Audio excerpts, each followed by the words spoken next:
Hello everyone, my name is Rayno and welcome back to my channel. Today we're going to be doing another reaction video to Sam and Colby. This time they're at the Sallie House, one of the most famously haunted locations in all of the United States. It is said to be haunted by a demon who takes the form of a little girl named Sallie. It is apparently incredibly scary there, and this supposedly is where Sam got an attachment? The blonde one. I don't know why I can't remember who's who.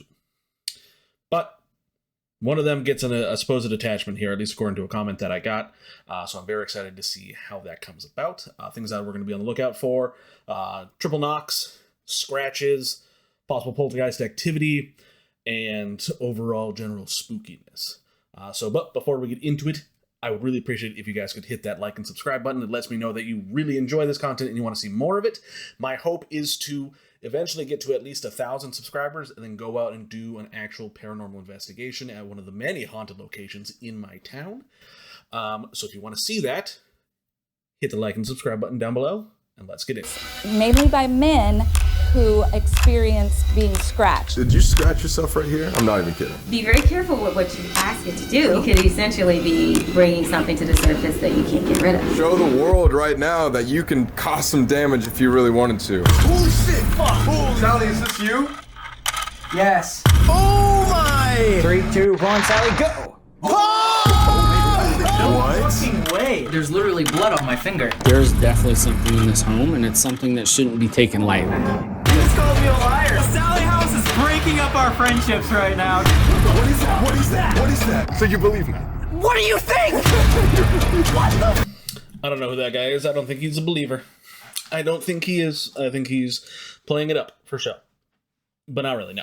I have a slight issue with shows that do this, or channels that do this specifically, where they show like quick little like snippets of like stuff that goes in. I know it's to keep people like engaged, so that way you watch through the whole thing to see where these clips come from. For me, at least in terms of reacting to it, I'm not certain if I should keep them in. But at the same time, if it's going to keep you watching throughout the rest of it, is it going to do the same thing for me? I don't know. But very curious to see. There is one thing that I do want to talk about that I'm sure that they're going to mention, and that's where you saw Sam, the blonde one, sitting on a cement floor. And we'll talk more about that the closer we get to it. Happy birthday to you. You know that's what these viewers want. All they want to do is see us suffer.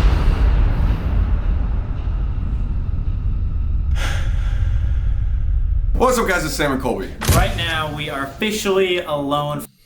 Okay. So blonde is Sam. I promise one day, I'll get it. And it'll be the last time I ever react. But no. Blonde one is Sam. I believe he's the one who gets the attachment here. For the night here at the infamous Sallie House. I have heard about the Sallie House all my life because we all grew up in Kansas. It's definitely haunted, but I did not realize how famous this house is. You're a Kansas kid. Seth is an honorary Kansas kid for this episode. It's nuts on this A stuff. lot of people say that Atchison, Kansas, this city, is one of the most haunted cities in the world. And Sallie House itself is one of the most haunted houses in the world as well. Yeah, they said it's like top 10 most haunted, like globally. It gives the other houses, such as like Conjuring House, all those types of things, a run for its money. These are just stories, these are just legends. We obviously don't know, but the hype is real on this one. A little girl named Sallie haunts this place, and it might actually not be a little girl. It could be an evil spirit disguising itself. We don't really know yet. The stories here are unlike the other ghost spirits we've encountered. You know, there's noises, there's, things coming through, EVPs, whatever. This one is physical. Can touch you, like you were saying, poltergeist activity, scratches, heat, burns. Like things can actually get violent here.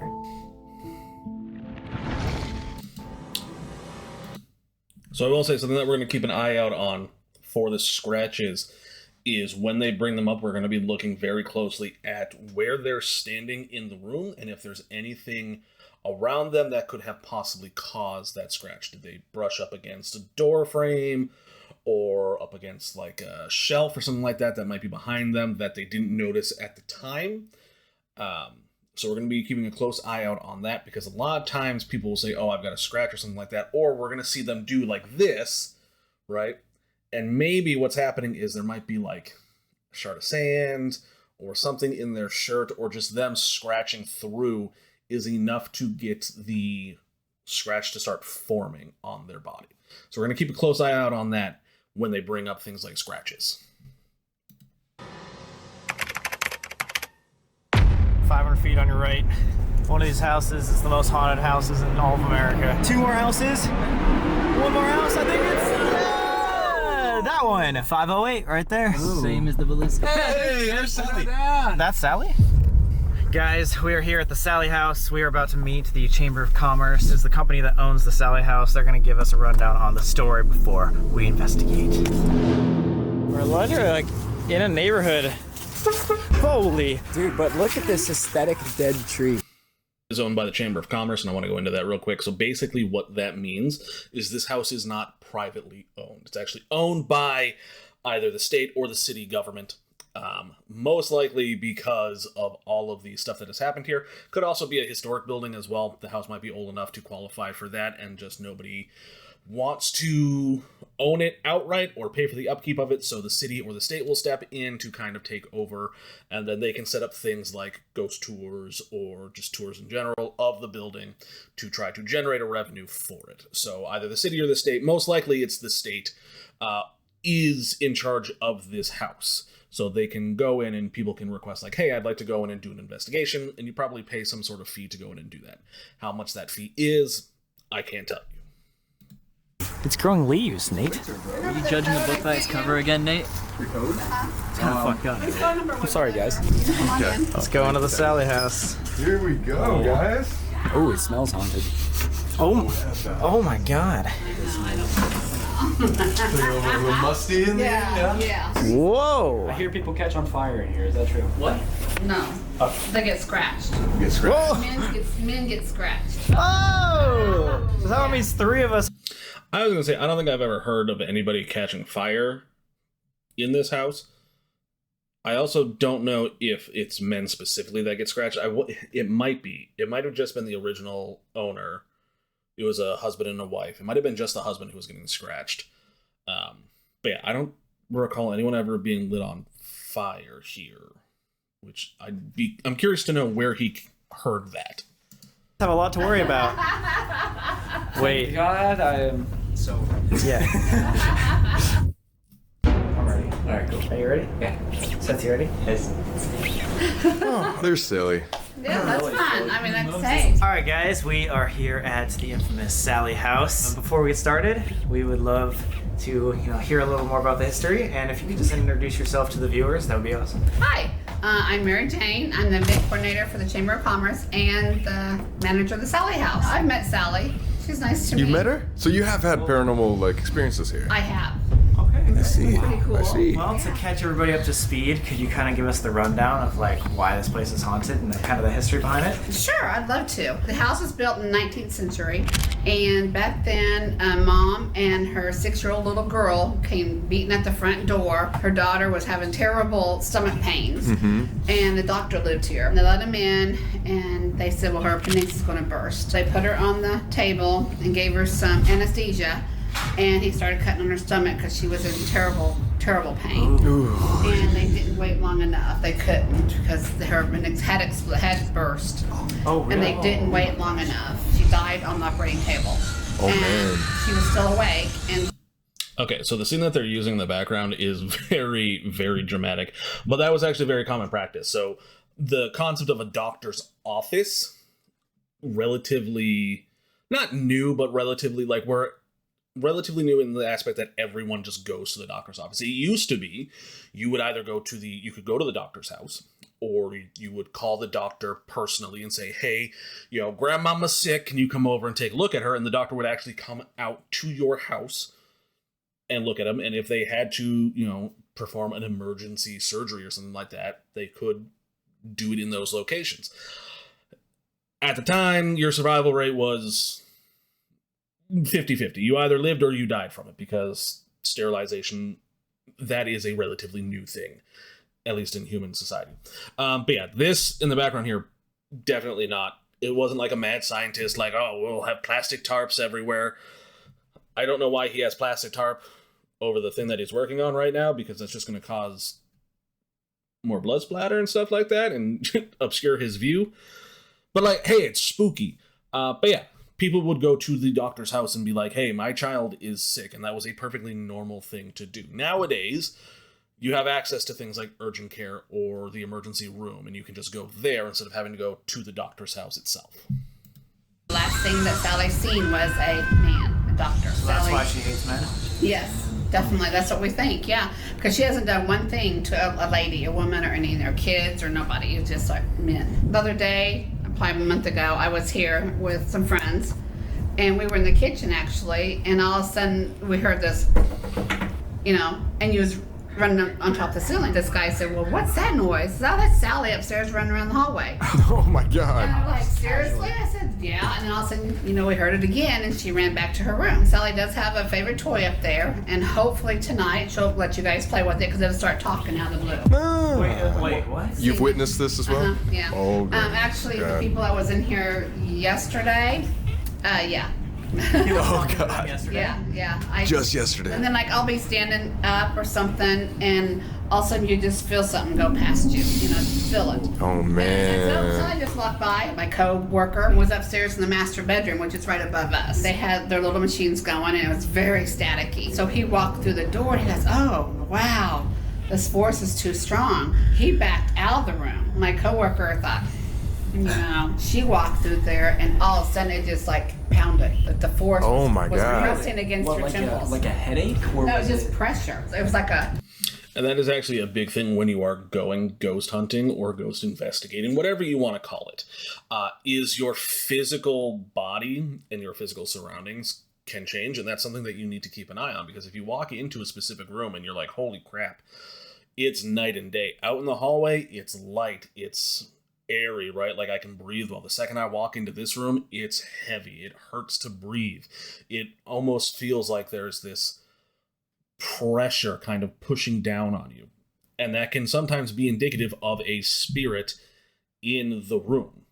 Usually when it's something that's heavy, it means that spirit is of a darker nature. So it could be an angry ghost, right? So a human who died and their spirit is mad about something. It could be anything from it doesn't like men, like they're mentioning with Sally. It could be it doesn't like a renovation that happened at the house, because remember, when they died, this was their place, right? I don't want you changing my house on me without telling me. I need to know this ahead of time. I've grown used to where I'm living. So the second you start changing things, then I have an issue with it, and I'm going to be angry about that. It could be that they were taken from this world too early and they're mad about that, or they were taken and no one really gave any effort to solve what happened, so they're mad about that. It could be any number of reasons as to why they're an angry human spirit, or it could have been a more malevolent, dark entity that has come into the house and has now claimed this house or this area as its own, and specifically they will congregate to one room that's their room. They'll travel throughout the house, but that one room is where they feel the most at home and at power. A force in the doorway that didn't want you to go in there. And Wow. And she could feel the force. And she's a skeptic. Yeah. She's not no more. Yeah. She is not no more. The Pikmins were around in the 1990s, correct? So Yeah, that's pretty recent. Yeah, 1993. The father was always experiencing things like scratches, like we were talking about, or the burns, hearing noises, lights dimming, things like Pushed that. down the I was stairs. just gonna say, wasn't there something that pushed him down the stairs? They lived here with their family. Things was just always happening around the house. Things would fall off the windows or the doors, and the windows are open and the blinds are shut and the lights were dim. That was the main things. The TV will come back on after we've turned it off. The stereo will come back on after we've turned it off. My son's musical toys will play for no reason. He was going up the stairs and he was up in the master bedroom. All of a sudden the force was pushing him down the stairs. Just shoved him. Something pushed him? He would get, just scratches on his back. There is documentation of these massive scratches, horrible things happening at night, so badly that the Pickermans had to move out. Sally's a 6-year-old girl, right? She was 6 years old. She was 6 years old? Yeah. Allegedly. the ghost of Sallie is allegedly a 6-year-old girl. This is actually a drawing that was done by a psychic medium who came in when the Pickmans were living there and sketched out this drawing of Sallie. Now, a lot of people believe that this is actually a demon who is taking the guise of a little girl in order to get people to let their guards down so it can feed off of your energy and cause more harm to you, because most people aren't going to be afraid of a little girl. They're not going to be scared of, oh, you know, this is a helpless child. This is the ghost of a child who was taken too soon, right? So they're going to let their guard down, and then the demon is going to come in and start to leech off of all of their energy. But yeah, it's so allegedly a spirit of a little girl. I believe it is the spirit of a demon. We'll get back to it as soon as I finish cleaning my glasses. There we go. But there was no documentation of her actual existence. This is just kind of legend, right? A legend, yeah. So there's no documentation of a little girl named Sallie. This is just a legend. And the rumor is her name is Sallie because there were actually little kids that lived here who were saying that they had an imaginary friend with them named Sallie. When asked by adults, well, what are you doing? They say, oh, I'm playing with my friend. Usually the spirits that we're talking to are based on fact. We know historically that these people were alive, what happened to them, why they haunt the place. With this, it's all legend. Whatever is haunting this place doesn't have to be something that was a human at one point. Most people here don't believe that Sallie was just a human. They believe that there is a demonic evil side. Another thing too is like, right, you guys are sitting on this couch, the Afghan behind you. A lot of times that people would be nice and folded like that over the thing, and they go upstairs and do whatever and come down and it's all white in a ball sitting on the cushions or on the floor. Oh. Yeah. Sallie does that too. Almost like a kid was playing with it or something. Exactly. I will say regarding that, I have dealt with many Afghan blankets. They will also just slide off of things. So as to what they mean by like bound up in a ball, I'd have to see like an actual photograph of it, like, you know, really stuffed together as a ball in order for me to believe that, because they do just tend to slide off of things. Like slight movement will just cause them to fall. And I know that, again, I know this from experience because my grandmother, who did just pass away recently, had dozens of Afghan blankets, and we would keep them on the couch, and like you would get up and they would just fall because they're so like soft and like smooth, I guess is, I don't know how to explain it, but like smooth compared to like the actual like couch cushions, that they just tend to like slide without really any friction or resistance. Again, if they have a photo of like what it looks like where it's like bunched up on the floor, maybe that's a different story. But if it's just like, oh yeah, like it was on the back and then I, you know, got up off the couch, went upstairs and did my thing, came back down and it's now on the cushions, it could very well have just been that it fell and slid down. And back to Sallie, she loves playing with toys, and you'll see that upstairs. We'll say, Sallie, if you want to play, you know, throw your ball down the stairs. They wouldn't throw the ball down the stairs, but she'd look up there and there was a ball at the top of the stairs. At the top. Oh. I've also heard there's rumors of possibly like a pentagram in the basement. Is that? It's gone. We burned it. What do you mean? It's gone. Painted over it, and this, you know, it's all black. I said burned it. Is burned it like a ritual, or Well, is it just no, like I think he just painted over it. It looks burnt. I don't know what he did, but it's black. It's gone. Do you want to hear the story that happened yesterday? Yeah. Sure. I'm so sorry. The guy was here doing paranormal investigation, and he was here before his team was here. He was coming in, and this guy was leaving. Yeah. And it was a priest. He said he was sitting here in the living room, and all of a sudden, boom, the basement door slammed. Where's the basement door? Just right around here? In the kitchen. Then all of a sudden he heard something else, and it was a door upstairs slam. Wow. And he said he just kept hearing noises, and he'd walk through, and I guess he got a really bad vibe. But everybody always gets really good, you know, film. Wow. And stuff, yeah. That's a good sign for tonight. She likes music, and I don't know why it's not on now. 9 times out of 10, the owner of the house leaves the music on because Sallie likes the music. Oh. So I don't know why it's not on now, but during the night, if she wants to listen to it, it'll come on.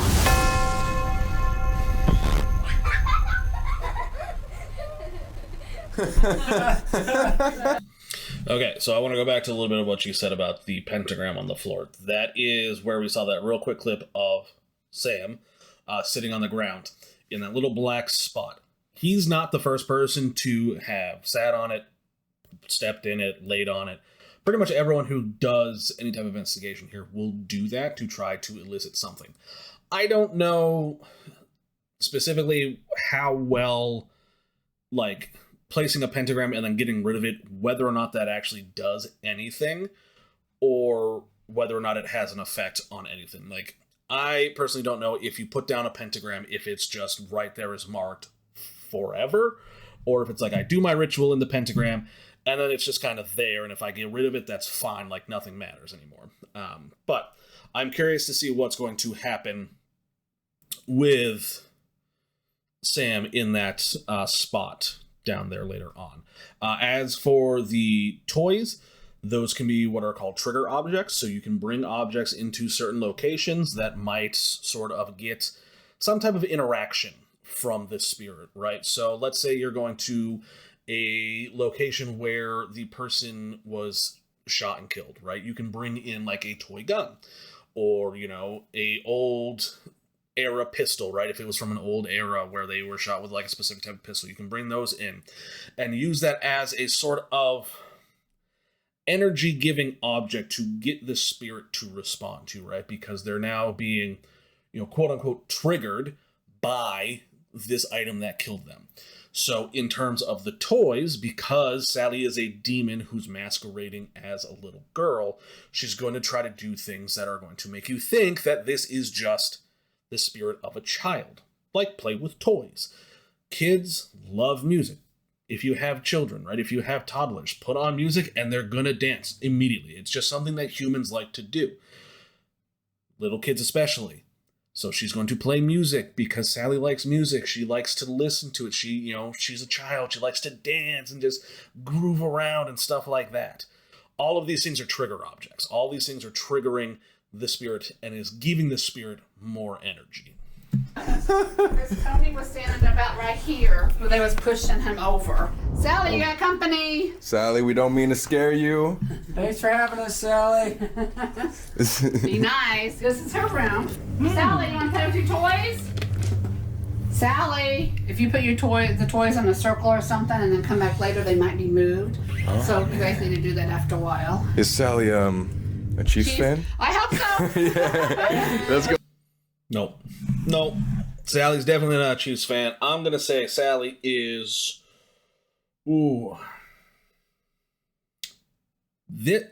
Honestly, this football season's like real difficult to tell. Like, you can't go week by week and say who's going to be a good team. But I'm always going to root for the Patriots because I'm a New England boy at heart. So I'm really rooting for the Patriots. But also, you know, I think it's going to be pretty wild because the Colts are doing really well, which is a really weird thing that I never thought I'd say.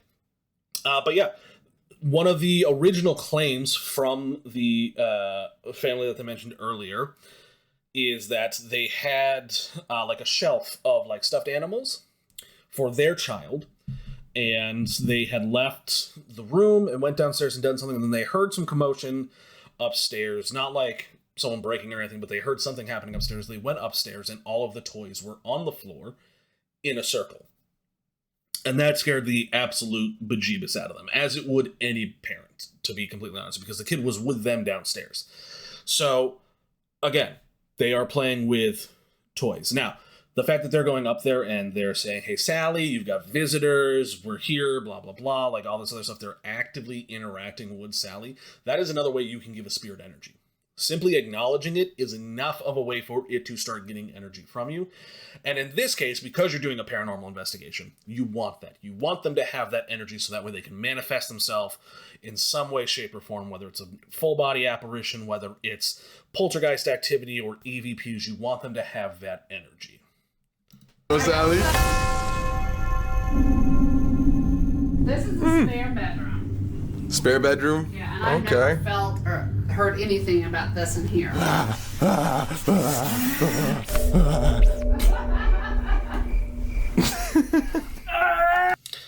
And that's another thing too, which we'll pause while this guy's about to poop his pants. There can be locations in a house or in a building that is haunted where nothing happens because for some reason the spirit just doesn't feel the need to go in there, right? There's no reason to go into the spare room because all of the toys are in the kids' room and it's trying to pretend to be a little child. I got a sneeze coming. But yeah, there's going to be times where you're going to go to a location and you're going to find rooms that have absolutely no claims to it, that are perfectly calm and quiet. When you go in there, you don't feel anything. And then there are going to be times too when you go to an investigation and the entire house is like that. But there's plenty of credible claims to everything that's been happening, and you just, unfortunately, don't get anything. So it's not surprising that there's going to be a room or two in this house in which they won't find anything. Do you think this room's just got bad feng shui? Got what now? Bad feng shui. Oh. It might just have some bad feng shui. Yeah. One little girl heard Feng shui, and I might be getting this wrong. I might be thinking of something else, but feng shui is essentially the energy that moves through a room.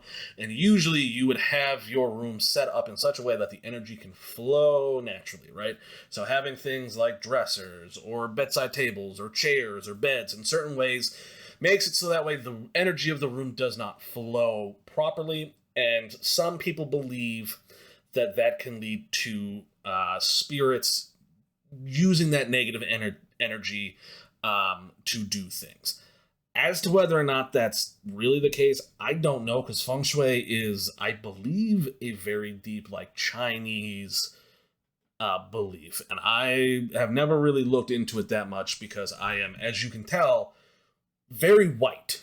But definitely something I've always been interested in to see, you know, what exactly causes feng shui to work well and not work well.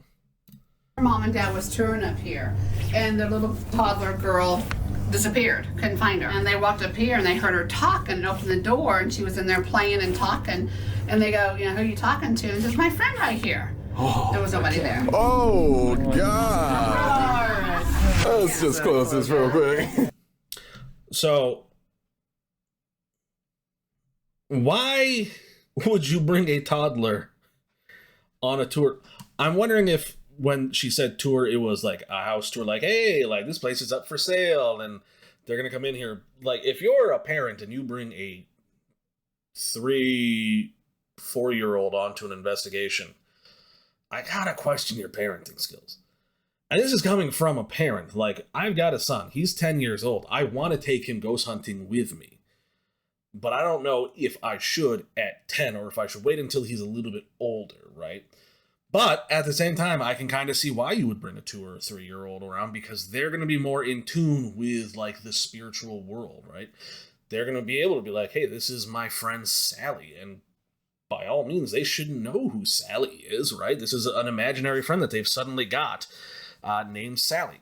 So I can kind of see why they're doing that, but also as a parent, I have to question, like, why are you bringing them on a tour of a haunted location? It seems a little risky to me. Yeah, you staying there, huh? Dude, I'm not about that. Yeah, no, thank you. Ooh, this is a busy room, too. This is a very busy room. Sally, what toy you want to play with? The Play with one of your toys. What up, bitch? Oh, that one makes noise. Oh, I hate that. I hate all of that. Really asked the ball. Is Seth gonna be in danger tonight? Yeah. You may rely on it. Whoa! Nice. Okay, now which one is Seth? Generally don't know. Also, we can see, yeah, so you can see here on the little poster that they got through that this is the information if you want to go and visit the Sallie House. So, yeah, pretty interesting there. Also, they closed that closet door. I would love to one day be able to visit the Sallie House and do an investigation. I personally want to go into that closet. I want to go down to the pentagram and do all the things there. I'm very much a 100 level, like, I'm not going to investigate at like a 20%. I'm going in and I'm taking my equipment in by myself and I'm going to try to find this stuff. I want to do that. Call me crazy if you will. That's fine. I've been tested. I'm not crazy anymore. But I want to go into these places. I want to go into like the really, really dark areas where it's like, oh, this is where the demonic possessions happen and all that stuff. And I want to go in there and I want to try to get evidence of these things, which is why I need you to hit that subscribe button down below. So that way one day I can go in there and do that. We're officially alone in the Sallie House. Time to throw a fucking rager, man. Yeah. They're not alone. Sallie is there. Also, can you really be alone if there's 4 people? Let's get into the psychology. I was going to say let's get into the philosophy of it. And it's psychology. You can take away your subscribe. I understand. I'm terrible. Sallie, it's just us now. You're only going to see us for the rest of the night. Don't be afraid. We want to communicate with you, so... Oh my fucking god, that scared me! I was gonna Ford F-250. Yeah, seriously.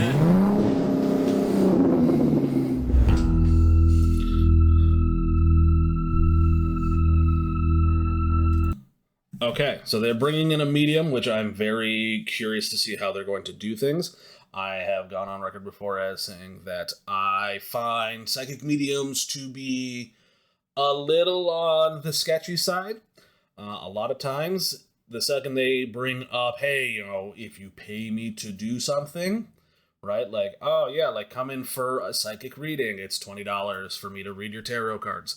I immediately say, nope, you're not a psychic. You are just trying to make money and you're going to use very, very basic, like speculative and investigative words and questions to try to get answers out of me and stuff like that.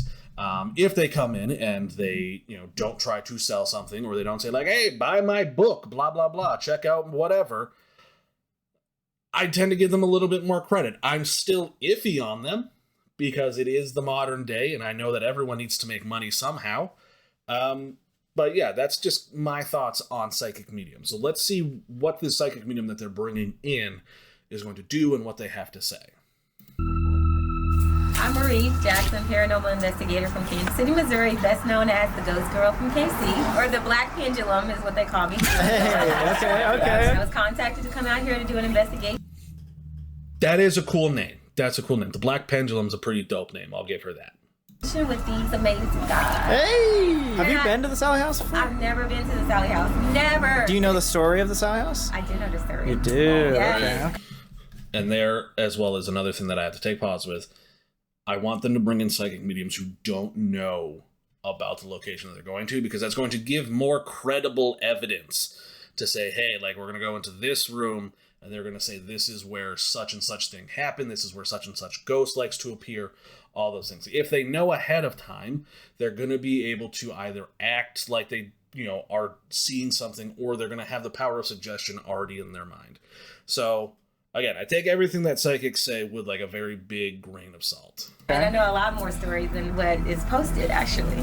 Really? Wait, what? The Black Pendulum special. You're getting the Black Pendulum, deeper explanation. Let's go. That sounds awesome. I'm just the title. I'm the Black Pendulum holder, I guess. I don't know. Okay. Sounds good, man. Sounds good. So I hear the story that they're Not as cool of a name as the Black Pendulum, but like still a pretty cool name and like a cool title. Like, I'm the Black Pendulum holder.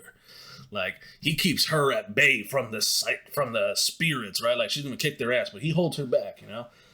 That's how I would play it off, not just I'm the cameraman for her. There is Sallie, the little girl that is allegedly the result of a botched surgery that went wrong. That's, I think, the most common story. Do you believe in that botched surgery story? Or I no? honestly can't say that it is or isn't true. I've tried to do a little bit of research on the doctor themselves. Haven't really found too much about it, but not to say that it didn't happen. True. So a medium is someone who can actually connect directly with spirits, and those spirits come to mediums and send them messages and signals that are much more intimate, not necessarily a summoning type thing. Me, I'm more of I can see apparitions, I can feel energies, I can feel the presence of energies outside of the human form. So that's the difference. I can't like connect like with the medium. They don't talk to me. So is it similar to being like an empath? I'm severely empathic, yes. What I'm gonna bring on a journey around the house is a radiation detector. Radiation? Okay, I got your count. Take us back to Chernobyl? Yes. Let's go. I do want to tell you guys that there's That's new. I know people will bring EMF detectors around, try to find the electromagnetic field, see if that changes. I've never seen someone be like, I'm going to bust out a Geiger detector and, try to find, spots of radiation. I hate to break it to her, everything is radioactive. My headphones are radioactive. The desk that you're touching is radioactive. Everything releases radiation. It's just some things release more radiation than others, right? Like the base radiation that you're getting in the air right now around you isn't enough to cause a problem. But if you go to some place like Chernobyl, like they did, that has places where there's even more radiation that's there, right? So like, very curious to see what this, Geiger detector is going to pick up in this location. Maybe it does. Maybe she will find something that like can give credence to maybe, this is what's causing more paranormal activity to happen. More than one spirit here. I call them energies. I don't necessarily call them spirits because it kind of just like a cross between religion and all that. There's a lot more than just one energy here. A lot more. Yes. There's a lot more energies here. There's a male presence, an adult woman presence, there's a teenager's presence, there's a military presence that I was able to pick up. Huh. There's a lot. Are you able to feel if they're like benevolent or evil? Yeah, I call them energy 1 is like the less evil ones, as you want to call it. And then there's energy 2s that kind of get a little bit more physical, and then there's energy 3s where you get scratches on you, and then energy 4s is the ones that start revealing themselves in the dark shadows and more physical. They were in human form at one point. Some human form, some not so human form. So if you want to summon something, talk to it as if it were in a human form. Be very careful with what you ask it to do. Yeah. You could essentially be bringing something to the surface that you can't get rid of. I know a lot of people use devices and Ouija boards and stuff like that. I'm opposed to those things. I know a lot of them do it for fun, but you can actually bring things to the surface and it might attach itself to you, to the objects around you, to the people around you. Have you ever heard of someone actually getting an attachment to a human? Yes, and it does happen. It depends on your mental state of mind and what your faith is. They'll attach themselves to people who have... I wouldn't necessarily say it has to do with your faith, because I don't think a spirit's going to look at you and be like, nah, they're Jewish, so I'm not going to attach myself to them. But the Hindu over there, I want to attach myself to a Hindu. No, I think it's, if attachments are real, and if they do happen, it's going to go after whomever they think it's easiest to attach themselves to. Now, whether or not that is someone who is incredibly religious, I don't know. It could be the fact that it's just the people who are more religious are going to think of it more as like, oh, the things that are happening to me are spiritual, versus the person who doesn't believe in anything being like, no, like the bump that I heard last night was just the pipes or the house settling, right? Like, I don't think religion has anything to do with what they're going to be experiencing, right? Because like, I don't believe in any one god over the other, right? So like, I will fully welcome a spirit to attach itself to me. I don't believe in one god over the other, so I don't care. I don't think that the religion or the belief has anything to do with it. I think it's whether or not their energy is strong enough to attach to your energy, essentially, is what I'm trying to get at. Severe empathic abilities, or they'll make themselves visible to those people like myself who have those abilities. We grew up living in an extremely haunted house. That's what started my whole investigative journey because of what happened when I was growing up. We were getting levitated across the room. Wait, what? Yeah, I got thrown off of a bunk bed, and I have a scar on my head from that injury till this day. That's like as intense as like the Conjuring I don't think I've stories. ever met somebody in person that have said, I have levitated before. Yeah. It's very convenient. It's very, very convenient. Like, oh yeah, like I grew up in one of the most haunted places, and like the guy that's with her is just like, yeah, like it was, but then for her to be like, yeah, like I was levitated, and like they panned through him like really quick, and he just kind of looks like he's like kind of over it all. I don't know. Maybe that's just him being like, yeah, I've heard this story 100 times now. Like, to me, it's not shocking anymore. But, like, it is very convenient to be like, I'm a psychic, and I grew up in, like, an incredibly haunted house where it was strong enough for us to, you know, to levitate us and throw me from a bed and leave me wounded and scars. But then that not be ever spoken about. I've never heard of this lady before, right? And you would think, like, with a haunting that powerful, there'd be more information about it, especially in today's day and age. So, I don't know. Maybe she's exaggerating a little bit. I've only heard stories. I've only heard stories of it. Yeah. Have you had anything happen to you that intense since? Not that intense. But like felt I've stuff or pushed? I've been pushed. I've been scratched. I woke up one morning. I had scratches all over my legs. I went into an investigation, went to the front door, and I had this burning sensation on my neck. It apparently scratched the crap out of me. Yeah, I didn't finish that investigation. You think you'd be scared to stay the night here? Oh, good luck, guys. I'm out of here. And I'm a black guy and I'm out of here. Listen, I didn't want to say anything because, again, I'm very white. But he got the right idea. I mean, I am white enough that I will say that if there is a place that's like, oh, this place is, you know, haunted by, you know, 7 demons and they've killed everyone there. But, like, it's for sale and it's cheap. I'll buy the fucking place. Like, I want to get out of this apartment. I am currently recording in a very small bedroom. Like, that's my bed behind me.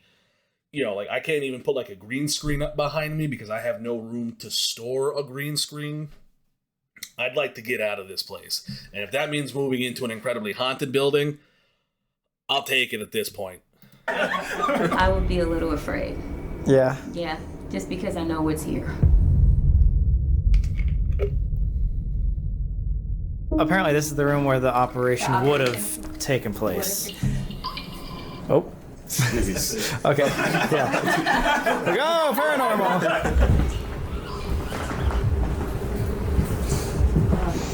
That's a strong headache. A headache? Really? I'm not an empath myself, but I was feeling like a little bit of a headache by the stairs. You did? Just Right at the entrance of the house is the worst I felt, actually. Yeah, me too. This is what they... So, again, a lot of this could just be the power of suggestion, right? She brings up, oh, hey, like, I'm getting kind of a headache here. And then people are like, oh, yeah, like, when I stepped through the door, like, my head, like, felt a little, like, funny. It felt a little, you know, my head hurt a little bit.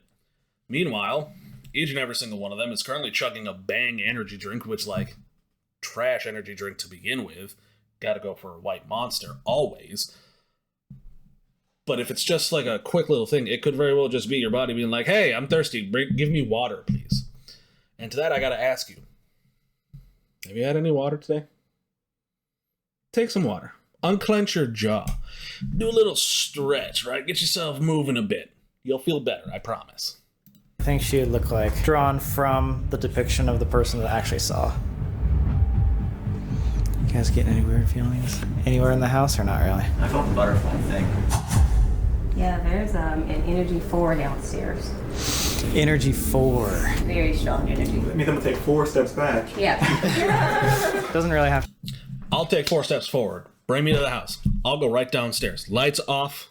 We'll turn the lights on so I can get down the stairs, just because I'm old.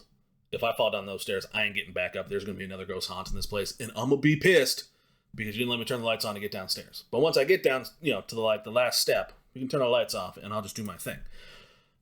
Again, I've never heard of a spirit being like, there's an energy 4 down there. Like, an energy 4 sounds like a drink.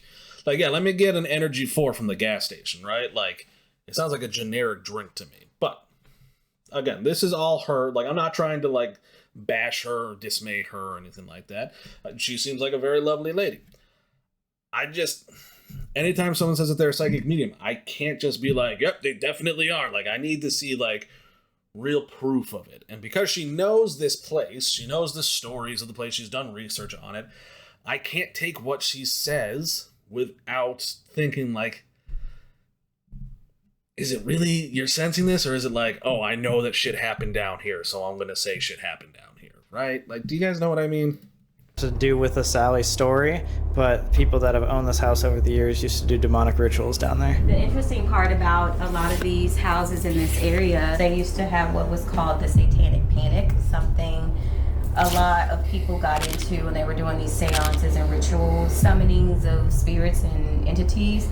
So a lot of houses, like standard homes like this, throughout the Kansas City area, they have been victims of the satanic panic. So there was... So, let's talk about the satanic panic, because that was an actual thing that happened during the 70s and 80s. You see a little bit if you've watched the hit Netflix show Stranger Things.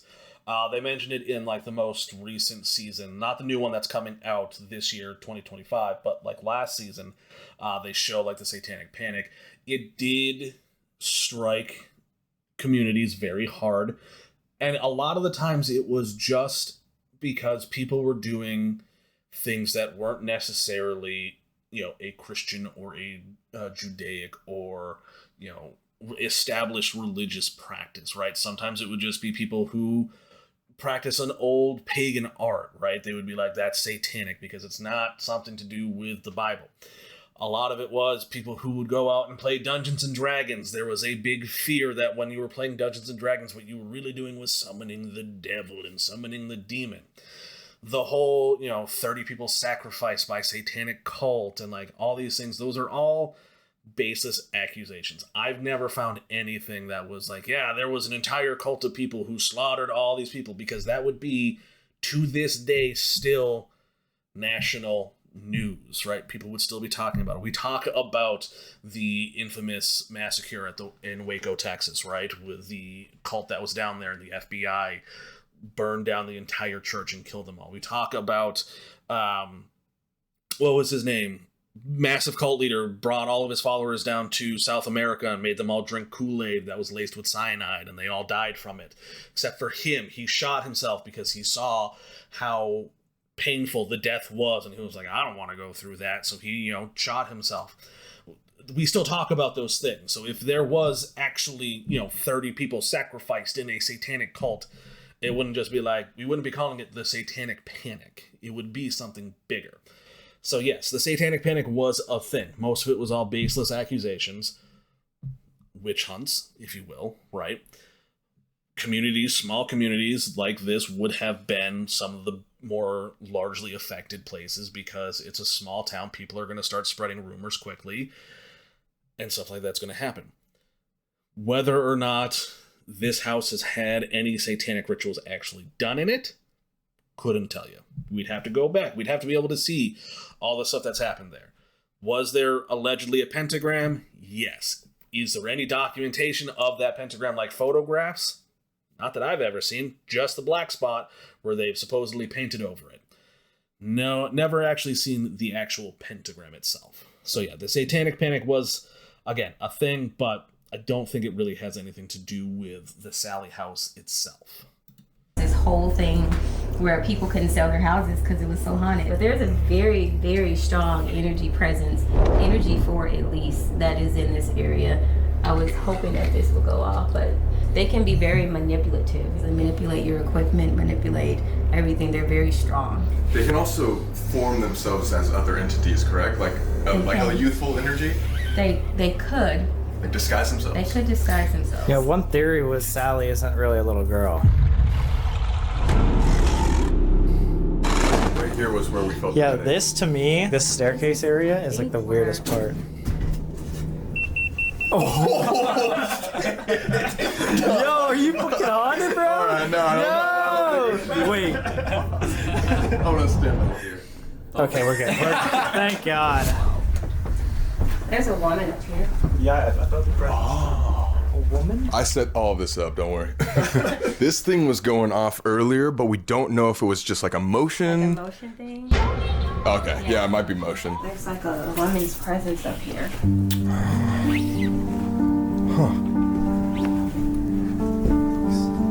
The feminine presence, does it feel gentle? It feels like an energy too, because I'm starting to get nauseous. Yeah, this entire section of Atchison. Now, I will say, interestingly, she's walking around with this Geiger detector, and I might even be calling that thing wrong, whatever the radiation detector thing that she's using. No one's brought out an EMF detector and done just a general baseline sweep. I don't think this place has any exposed wiring that would be causing electromagnetic fields to be popping up. Most of the shows that I've watched, I don't think they've ever really said, like, hey, we get, baseline high spikes or anything like that. But it is interesting to see that she's walking around with the radiation detector to try to find something when most people would use an EMF detector. It's a part of a battlefield. Nate, like you said, just like The Conjuring, wherever there was like a war, it seems to be like the most haunted places. A lot of trauma condensed into one geography. All that emotional energy trapped. I feel so nauseous. I feel suffocated. And that is another thing, right? Battlefields will happen, and then you can find in the surrounding areas places will be more haunted, and it's usually because a lot of the times if you're fighting in that location, you could have a lot of people from those towns fighting at that specific battle. It could also be, when wars happen, right? This would specifically be around either Bleeding Kansas or possibly something with the Civil War. I don't know if there were that many battles fought in Kansas during the Civil War. That was more so southeast of where they are. But when you have mass death casualties like that during a war, you don't dig separate graves for all of them, right? You dig a mass grave and you just toss them in and bury them, and will bring some form of, memento home. So like dog tags nowadays, in terms of military people who pass away, right? Like dog tags were big in World War II in Vietnam because you would just take them off the body, bring them to your superior officer. They would then go in, find the name, jot it down. This person is now deceased. Send out information to the families and to the government being like, hey, John Doe has passed, stuff like that. A lot of the times, bodies would either be left where they are to rot and let nature take care of, or if both sides agree to it, you can go out and grab the bodies and kind of give them a mass burial. But it would have been way too complicated to take the 100,000 soldiers during the Civil War who died during Gettysburg and bring them all back, right? Logistically impossible, for the time at least. So they would just dig mass graves, and that energy itself can then permeate the area as well. She's tall. She's tall? Yeah. So, a full-grown woman? Yeah. Can you tell if she's got any preference for the company of women or men? She doesn't feel threatened by any of us. She's very present. She's kind of scoping us out. Yeah, kind of like surveying us. Just walk around with us. What are you guys looking at? Like, why are you in my room? Yeah, get out of here. Uh-oh. She said this room had very active energy. She walked through there, and all of a sudden it just pounded. The force. Oh my God. There's at least 3 people in this room. One is very tall, like a soldier, a woman, and a teenager. And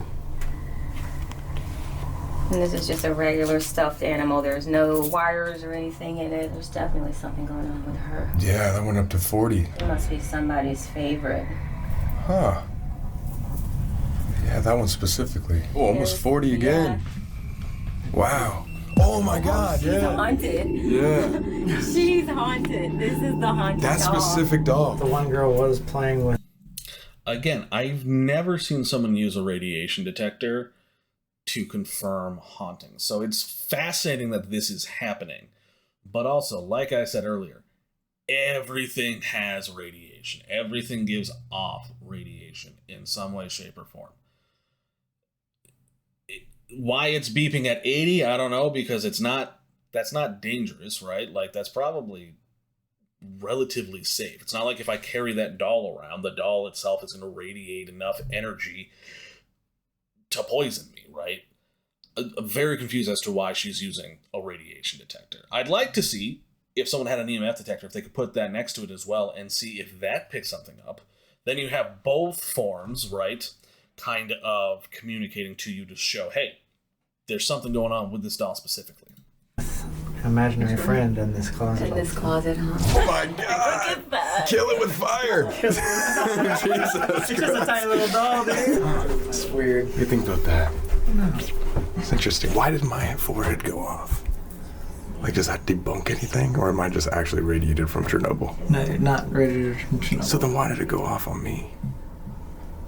Right? How are these things reading such high microsievert content? Because like when we were walking through Chernobyl, they weren't even reading that high in some places. Yeah. So like, what are these things doing radiated? I'm honestly not sure what to think about this.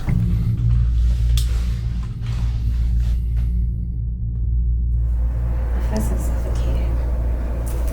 You said suffocated? Yeah, I've never seen something. What? Wait, what? I saw something going on the stairs.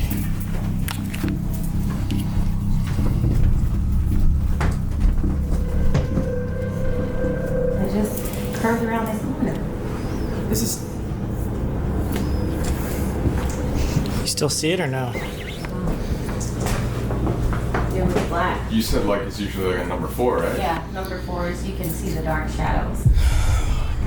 Didn't even realize that. You know when you see something cut the corner of your eye? Yeah. And went down the stairs and then it crossed around and flew in here. Do you think it's malicious? Very dangerous. Very dangerous. I would love to find out if they held seances here.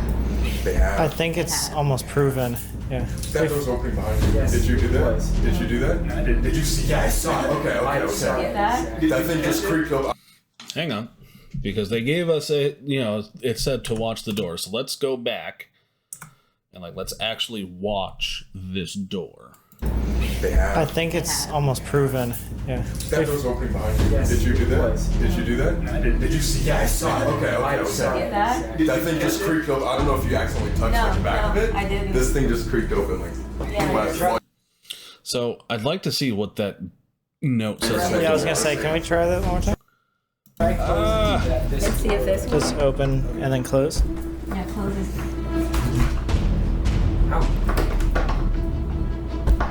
What? Yeah. We both saw that. Or did you? I don't know if you were recording that. No, I was recording that. I just want to try it one more time. It was here. And close. Every time I pause, it's too blurry. I need them to stand still better. Try. Attention, please knock, listen, and wait before entering. Oh, it's the It's a bathroom. Okay, that explains why there's a sign on the door.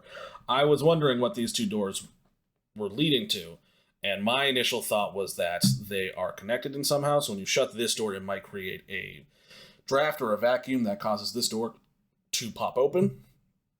But I wanted to see, what this said. If it says, please keep door shut, or, make sure door latches, something like that. So that way we can rule out, whether or not, if the door doesn't latch properly, that means that it doesn't shut properly, which means it can open at any point with just the slightest breeze, depending on how oiled those hinges are, right? So now that I see that it says, be polite and, knock first to make sure no one's pooping, that's good to know. So let's see if they can debunk this at all. A little tougher and see if that does it. Just slam it. Oh my God! What? Wait, what? That's weird.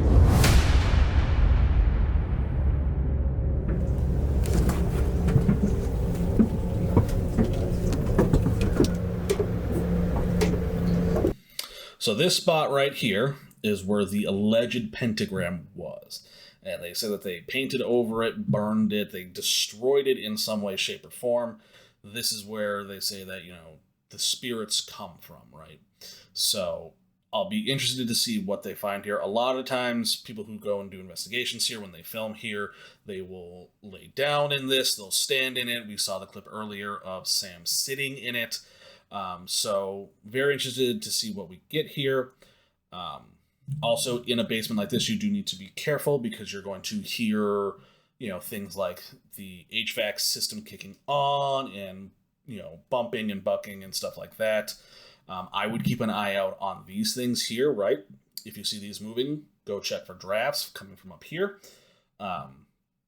So very curious to see, but I really wanted to just point out right here. I'm sure they're going to mention this is where the pentagram was located. To me, it looks like someone kind of poured something on top of it, like some type of tar or a cement mixture to cover possibly a hole or a crack or a drain, something like that. But again, I've never been able to find actual photographs of the pentagram that was supposedly there.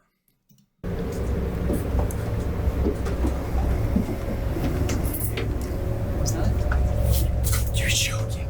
This is right where pentagram is set. That said Sallie. I'm guessing one of the tour guides set that up there to try to spook people. I don't know why you would just have random wooden letters hanging about otherwise. To that. Underneath this place. Where she picked up the level 4 energy, literally right above this area. Right above this big crawl space. Whoa. What do you think's back there? And that's right where Johnny got burnt. Johnny? Oh, The Velisca house? Oh. That's where he got seared. Oh, man. I forgot about that. And in the basement, there's this big blob on the floor. So I'm standing on it, trying to get stuff to happen. I felt like a scratch up my leg. In the back of my calf, it's bald. You could smell the burnt hairs. You could see where they were singed with like the white. So it didn't scratch you, it burnt you. Burnt hair off my leg. What? Okay, so that explains why they mentioned where someone got burned. I've never heard that before now. That was a personal experience this guy had. But also, you just had a picture of a matchup against your leg. I would put 2 and 2 together and be like, this guy's full of shit. But I haven't seen the Velisca Axe Murder House one. I'll probably react to that one next, because the Velisca Axe Murder House is a very fascinating story. But I find most of the time when people go visit there, they generally tend not to get anything. Very little paranormal evidence, from what I've seen at least. So I'd be curious to see if Sam and Colby find anything. There was something staring right at you? Yeah. In there? Yeah. Right up against that wall, it wasn't a human face. Not a human face? Right back there.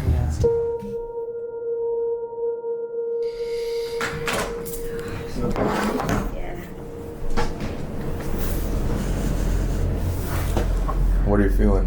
Nausea, dizzy, headaches, everything. Am I getting hot? You are getting warm. You okay? Yeah. Oh, it's just not a very good presence down there at all. Okay, so we'll probably stay away from there. You want to get out of here? Oh, Yeah. you guys just be careful Okay. Yeah. down there. Yeah. Okay, let's get out of here. Yeah, no, thanks for checking it out again. Balls of steel, you gentlemen have. Yeah, great to meet you, man. Bye. Bye. Guys. Okay. So it might just be me. She was on her phone a lot. I would find that a little suspicious, right? Why is this psychic medium constantly, she's holding her phone the entire time like this? What's she doing on that phone, right? What's she doing? Why is she, sitting there like this, looking at things, getting notifications? She's running a business. This has all been a sham. It hasn't. I don't know. Probably not. She probably, maybe really did find, get in contact with something. I find it interesting that right then and there is when she starts to be like, yeah, I can't be in here anymore. Like something demonic has attached itself to me. Now I need to go. I wonder if maybe she charged them by the hour and it was like, all right, hour number 2 is coming up. This is all you guys paid me for. Time to skedaddle. I'll come up with some excuse for me to dip from here. But hopefully I'm wrong, right? Hopefully it was just, she really just was not feeling good. Something did contact her and she just felt safe as getting out of there, right? So I'm curious to see if they're going to, what they think of her, if they're going to bring that up at all.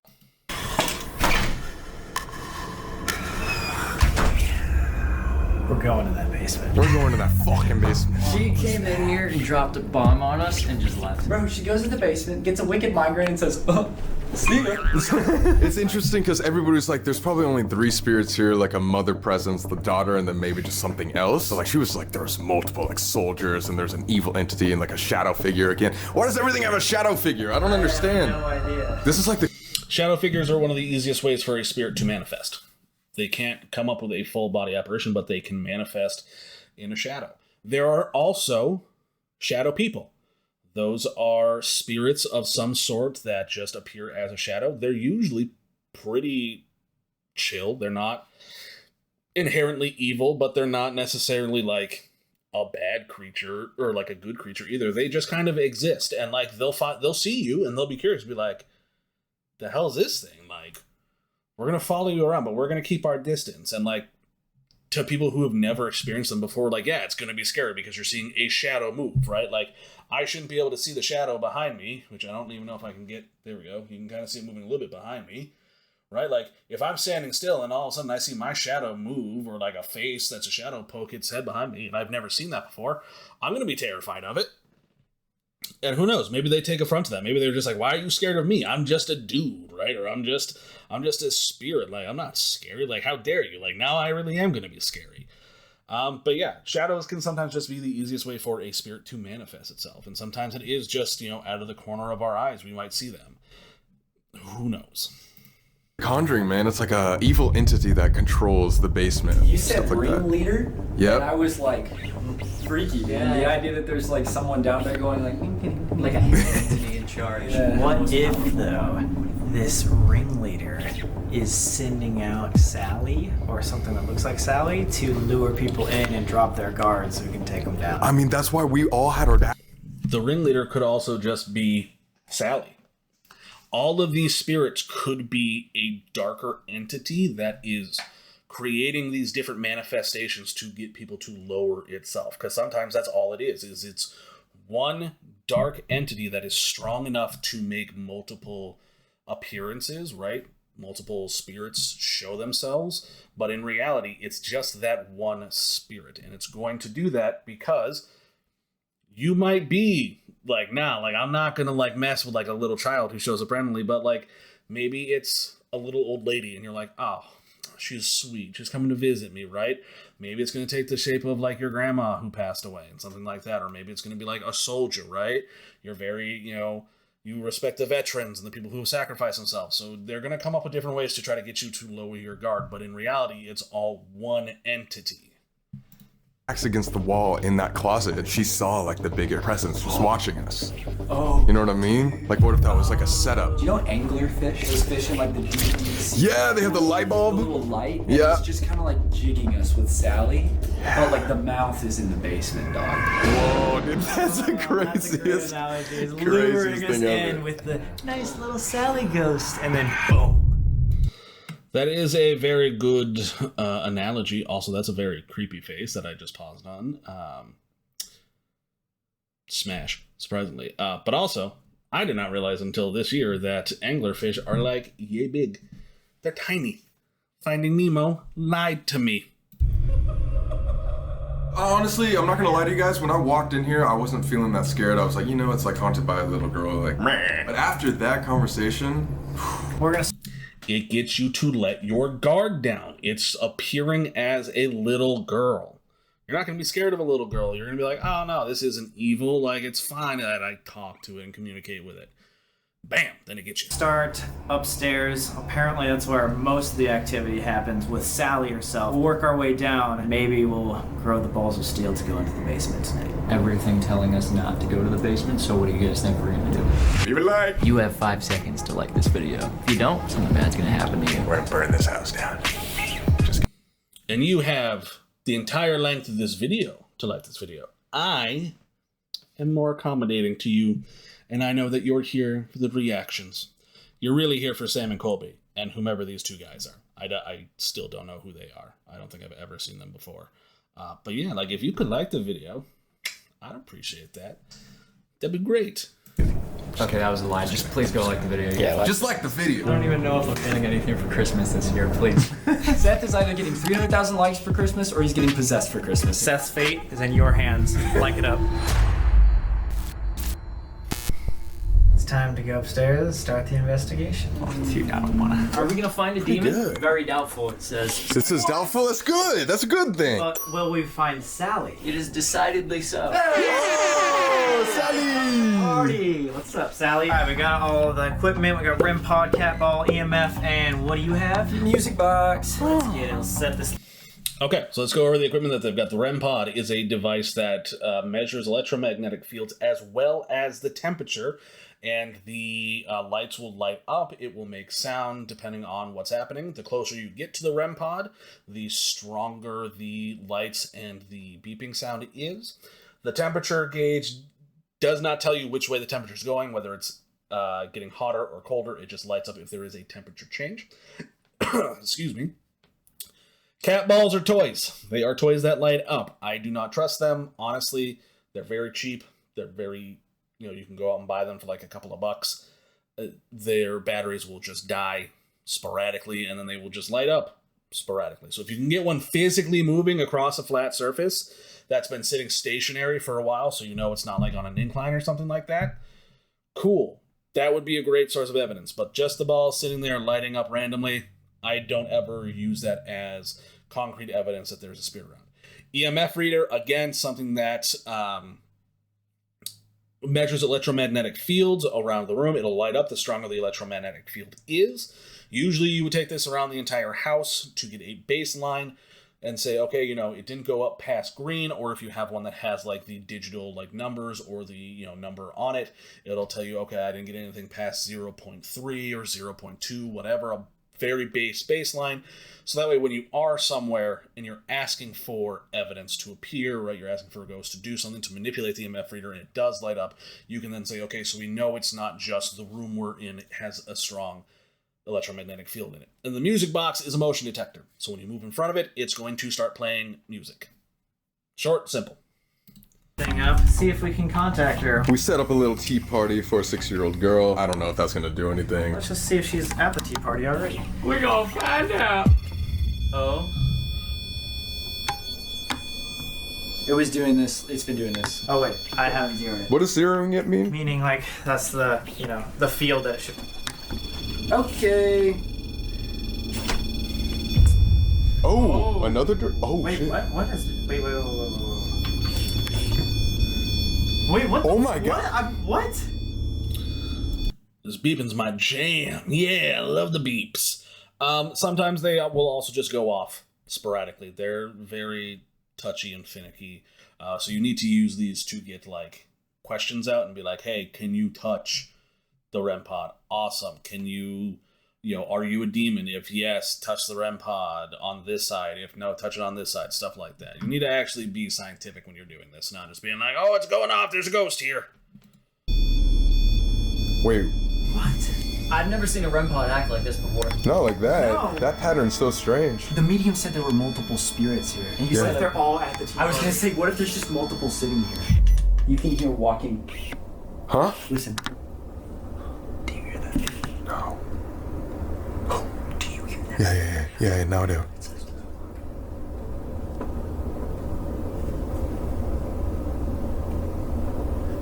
No, there's actually walking over there. No joke. No, it sounds like the chair is rocking.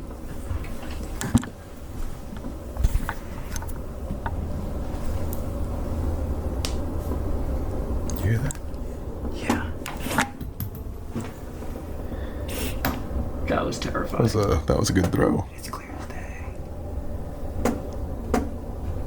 I kind of hear it coming from the bedroom, dude. What is that? It sounds like little pats almost. Huh. It could just be creaks from like being an old house. Yeah, it's like Yeah, but it's just like over and over and over and over again. Like what crap? Oh fuck. What? What? He's like, what? Oh my god, I didn't even hear Nate do that. So I didn't hear any footsteps. I didn't hear any creaking. I didn't hear anything. So whatever it is that they're hearing is not loud enough for the mics on their cameras to pick up. Nice. Oh. That was right.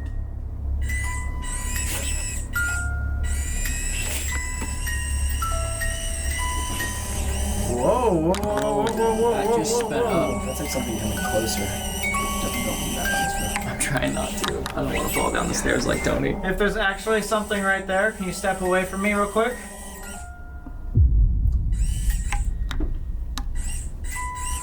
Dude, I don't know, man. It's always like a hit or miss with the music box, I feel like. It's a device triggered by motion, so I mean, clearly something's happening. So then what's happening? Somebody's just stepping in front of it and it stops over and over again? Playing with us, like Sally would like. Well, this was the room where the little kid was found in the closet. Sometimes we'll turn it on and it'll do this no matter where we're at. But then sometimes it won't work at all. Sometimes it will just be constant. So like, Sometimes, like in the Conjuring house, it'll only do after questions. yes. So sometimes it Yes. works. Like right now, is it just like being janky? I don't know. Maybe let's just try again.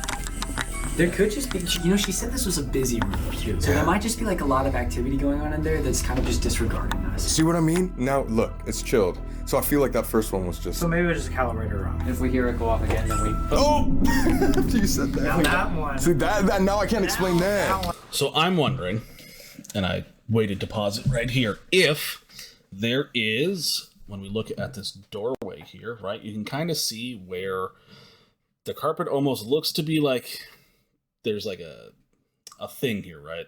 Something in between the doorway, right, of the door frame. I'm wondering if it's maybe slightly off kilter, and the sensor on this might be calibrated as so sensitive that because, you know, when they shift, it might wobble a little bit. It's picking up that movement of the sensor, right, as movement in front of it. Which is why you would need to go move it here, try to get questions, be like, can you walk in front of this to, you know, if you're Sally or if you're the soldier, can you walk in front of it, etc., ask it questions. I'm glad that they moved it because it did seem almost immediately when they put it down there that it started to make noise, and then when they moved it, it did just make noise then. As to what that is, let's continue watching. We'll see if they find anything more on that. I believe way more. Can you step in front of this again, just to show that you're here? Okay, maybe it's not janky. Maybe it's not janky. Thank you so much. Thank you. Oh, you're welcome. And that is something that you want. Again, you ask a question. Can you step in front of this to let us know that you're here? And then they step in front of it. So that could be a very good piece of evidence. Welcome. If you don't want us to come into the room, can you light up the music box? Do what you just did, just step in front of it. 1, 2, 3. It's pretty damn on point. Don't want us in the room. Maybe we start with Sally for a second. So then you go in the room. Don't let the spirits dictate what you do. Go into the room, get evidence. The Sally room. It's going in a circle. Now it's not. And then it just starts? Wait, did you guys hear that? That sounded like a little girl. I heard like a little laugh. I heard that too. That was very, very faint and very, very brief. You see, this is something that I do. Anytime they pop up with something that says, you know, listen for this, I close my eyes so that way I'm listening. I'm using more of my hearing than I am of my sight to try to be like, okay, I'm going to judge based off of what they're doing. So let's go back. I'll keep my eyes open for this point. But let's go back and we'll see if we can, you know, pinpoint where exactly it is. Wait, did you guys hear that? That's not. And then it just starts? Wait, did you guys... Very quickly, right before he says, and then it starts, you'll hear a little faint laughter. Now it's not. And then it just starts? Wait, did you guys hear that? That sounded like a little girl. I heard like a little laugh. I heard that too. What the fuck was that? And then if you saw real quickly in the other doorway, the music box also just went off. Now, one thing I will say, the Sallie House is a notoriously haunted place. It's probably a very famous place in this town. Could that have been people walking outside and, you know, someone said a joke and made the other person laugh and they laugh loudly? Yes. You do have to sometimes be careful with audio, stuff like that, especially if you're out there tweeting being like, hey, we're going to a really haunted place tonight. And like someone's like, hey, I saw Sam and Colby in Kansas in the town where the Sallie House is. They're going to be at the Sallie House. And then they're going to go and just, you know, try to cause disruption, right? So that way when they're watching it back, they can be like, haha, that was me who did the laughter. Holy shit, oh my god! Holy fuck! Wait, right after the little girl laughed. Oh my god, what the What is that? What is that? Okay. A lot of stuff just happened. I will say the toy going off could very well have been from Sam moving. But now I'm curious to see what he just witnessed, all right? So let's go back and rewatch. No, we'll go back an extra 5 seconds, right? So we'll get plenty of time to see. I heard that too. What the fuck was that? Holy shit, oh my god! Holy fuck! Wait, right after the little girl laughed. Oh my god, what the What is that? What is that? What is that? Did you just hear that? Yes, no, like some knocks or something. Fucking bang. Yo. There's something here. Okay, I did hear the knocks real quickly. I do wish when they edited this, they didn't add in the music that has the knocks because it blends in perfectly with it. So let's go back to... We'll go to about right here. Perfect pause, right? We can see the music box has lit up here. So again, motion has been detected in this room over here. It almost looks like there's a shadow of something poking out right here, but that might just be shadow from a lamp or something that might be in there, right? That's maybe, I don't know what it is. It almost looks like there's a shadow right there, but it's kind of hard to tell. But motion's been detected in this room. That's one of the cat toys that's lighting up. So it is supposedly, you know, moving or something like that. And then he's going to step, and then that toy is going to go off. I would say the toy going off is reacting to his movement or to one of their movements. But you will hear very quickly thumps. It's like a quick da-da-da. What the fuck was that? Holy shit, oh my god! Holy fuck! Wait, right after the little girl laughed. Oh my god, What is that? What is that? What is that? So you hear the dun, dun, dun real quick. It then goes into the music really fast. So again, I wish they didn't do that, but this video is over a year old now, so it's not like I can be like, hey, go back and remove that shit. I couldn't do that even if this video was posted 10 minutes ago, right? They don't know me. They're not going to be like, yeah, we're going to fix that. But if you listen real quickly, you can hear like a dun, dun, dun. Holy fuck! Wait, right after the little girl laughed. Oh my god, What is that? What is that? What is that? Did you just hear that? Yes, no, like some knocks or something. Fucking bang. Yo. There's something here. What the fuck? There's something here. Dude, the fucking music box going off too, right there. What did you hear? I didn't hear that. What did you hear? A fucking bang. It's like a giant knock. It was like someone just banged. That thing went off and boom, boom, boom. You didn't hear I that? did not hear that. What? Where was that girl's laugh? I thought that one came from over this way. It sounded like it was from over I here. heard they laughing from that way. Really? What? No. It was definitely out here. She said this place was all about mental manipulation. I mean, dude, could it be from this room? I don't know if the camera's gonna pick it up. There was a laugh, like a little girl laugh. I heard the laugh. Okay, so there looks like the shadow that I had mentioned is just something on the wall. That's this right there. So, like, we can debunk that there was a shadow appearing, because it looks like it was just whatever this item is here, right? But, yeah, the laughter to me almost sounded like it came from outside, but I can't say for certain if it did. I did not hear the bang. I just heard fucking Like- Seth jump across the room. No, I didn't. Seth and I hit at the same time. Yeah, dude. Yeah. Dude, how did this thing go off on its own? I don't know. And that's That was the thing. after the laugh. Well, here's the thing. We debunked that this thing is like if you touch something near it, it goes off. Yes. We on camera did not touch It's like the surface around it. Like, watch this. See? Yeah, Okay, so it's the basically surface. it's like a glorified cat ball. You good over there, bro? My fucking nose is bleeding. No What? fucking way. Actually?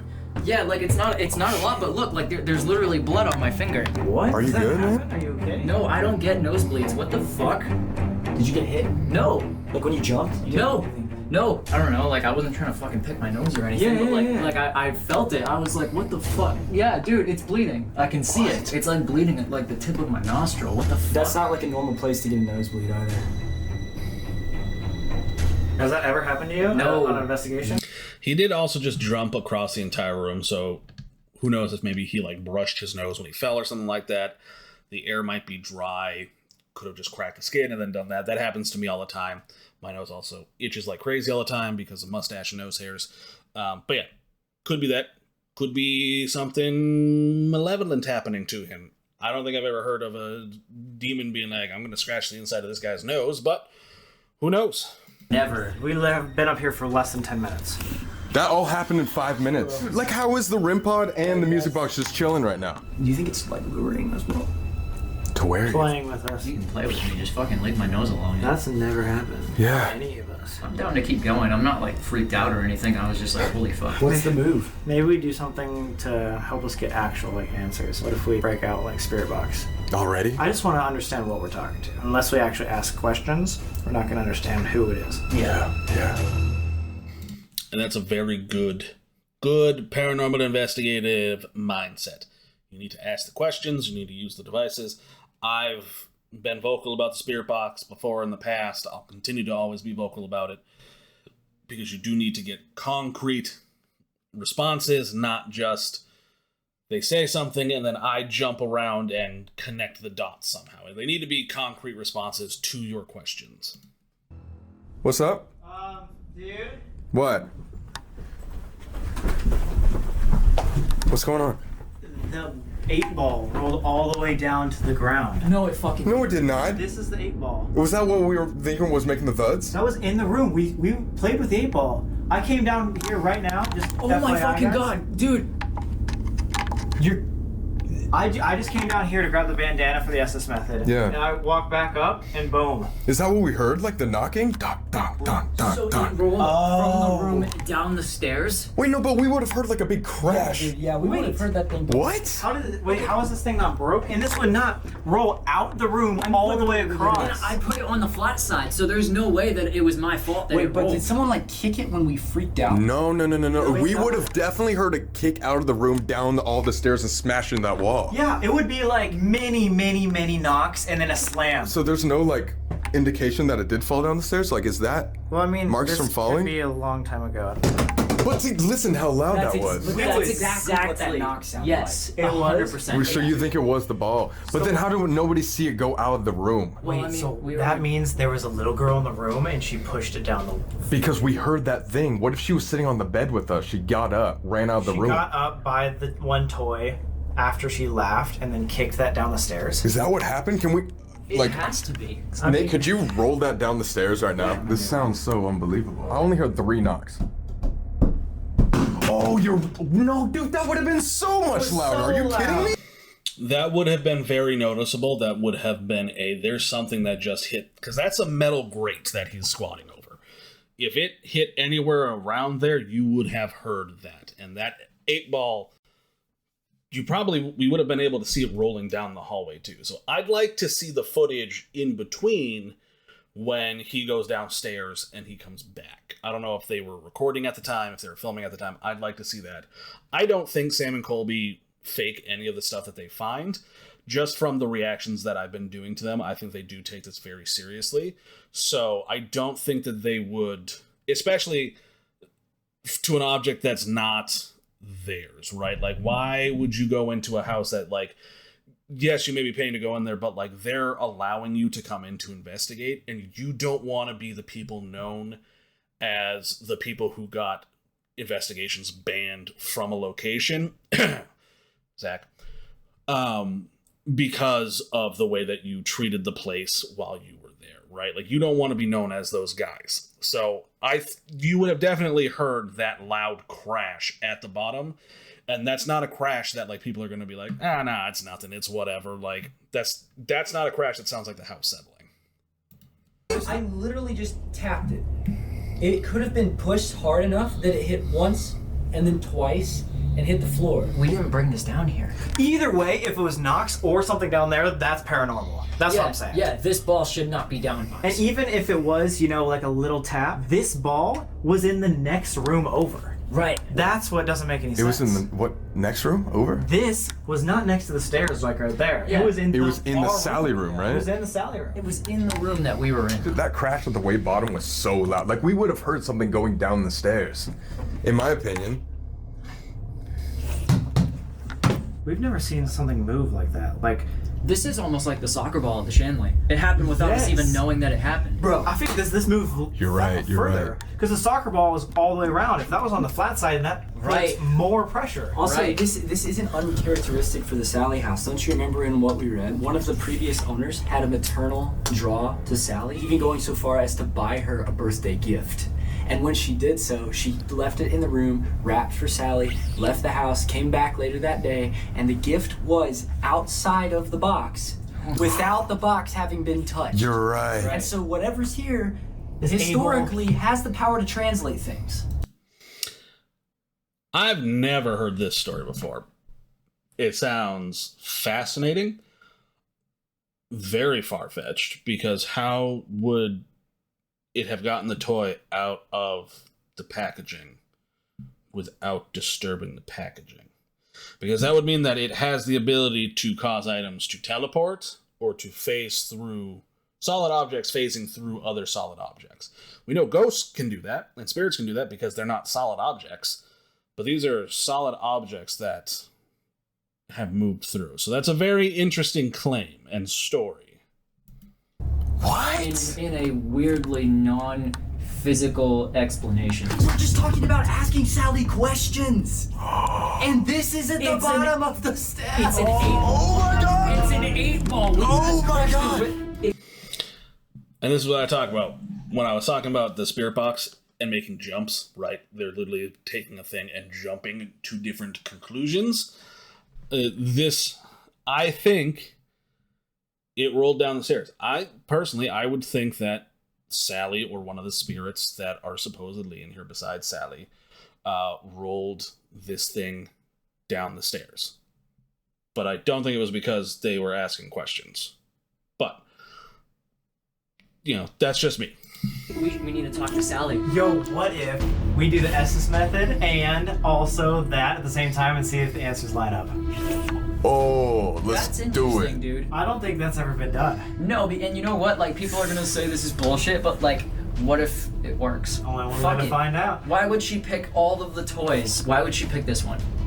Keep in mind, it's either Sallie or it's whatever's in the basement that's trying to talk to us. Oh my god, dude. I don't know what to even think about that. Holy shit! Holy fuck!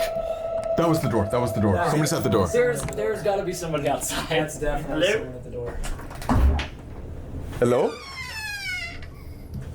There's nobody at the door, guys. No fucking way. There's nobody at the fucking door, guys. It's those fucking UPS drivers, man. They run up, tap real quick. We tried, and then ran away. Now you gotta go to their location. I also did not hear anything happen at the door. So let's go back and see if we can pinpoint exactly what they heard. That's trying to talk to us. Oh my god, dude. I don't know what to even think about that. Holy shit! Holy fuck! Oh my god, dude. I don't know what to even think about that. Holy shit! Holy fuck! That was the door. Somebody's at the door. A very light possible knocking. I couldn't tell if it was knocking or like him shifting his weight on the stairs. There's gotta be somebody outside. That's definitely someone at the door. Hello? There's nobody at the door, guys. No fucking way. There's nobody at the fucking door, guys. Is there? Hello? There's nobody at the door. Hello? No one's gonna believe this. What My the heart. fuck? You can see it right there. Dude, oh my god, there's people outside. There is? Where? They're out at the front by the sidewalk. Oh, really? Was it like a ding dong ditch thing? It's fans. Made me drive an hour. You scared the living shit out of us. Oh, wait. My children made me drive an hour to stalk you guys. How long have you guys been here? Because we've been hearing some weird. Like, did you guys just pull up? They knocked on the door just an hour ago. An hour ago? Yes, I was like, just no knock on the door. I'm cold. I want to go home.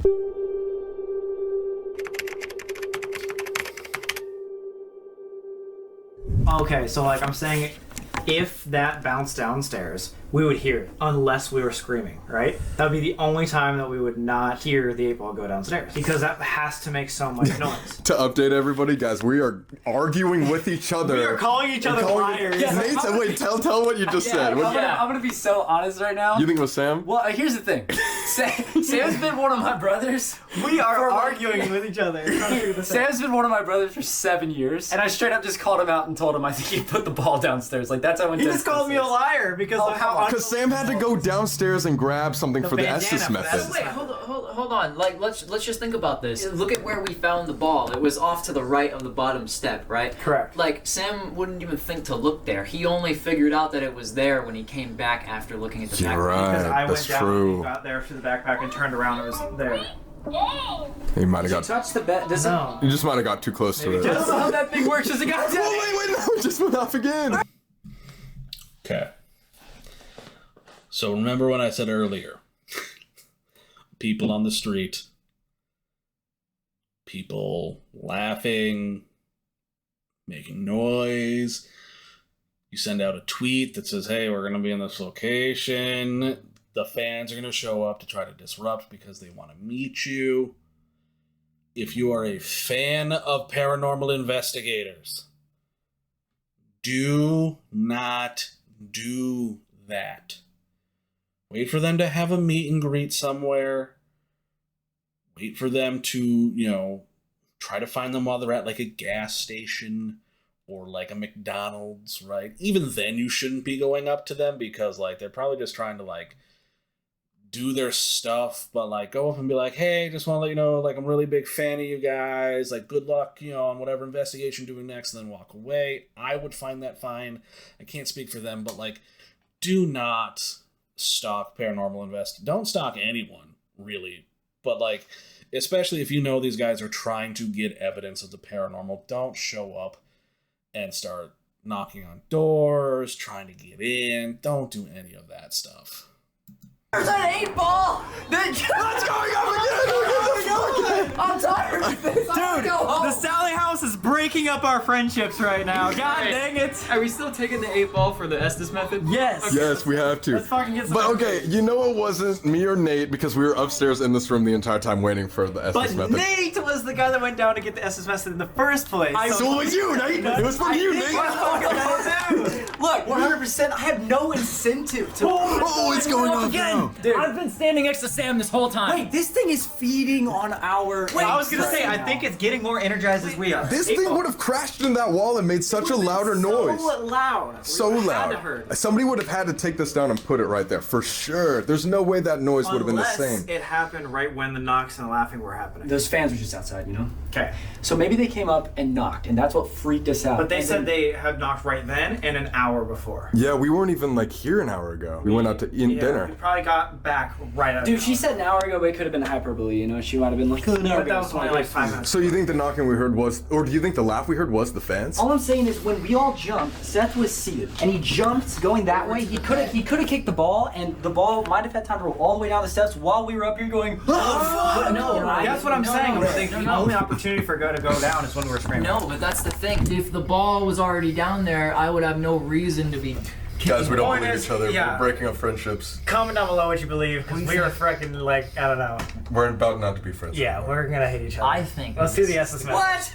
Let's do the Estes method. This is the last video we're ever doing together. Wait, let's just Can you guys hug it out? breaking up any friendships here. They're like, it was fucking you, it was fucking you, bitch. Jesus. Fuck you, Nate, you piece of shit. Sam comes and hugs me and goes, you're a liar.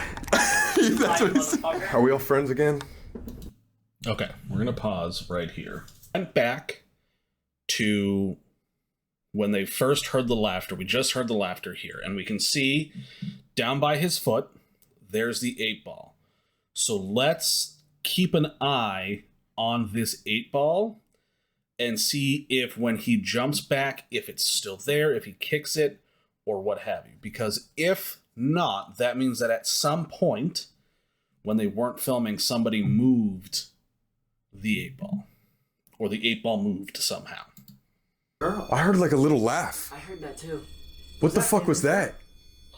Holy shit, oh my god! Holy fuck!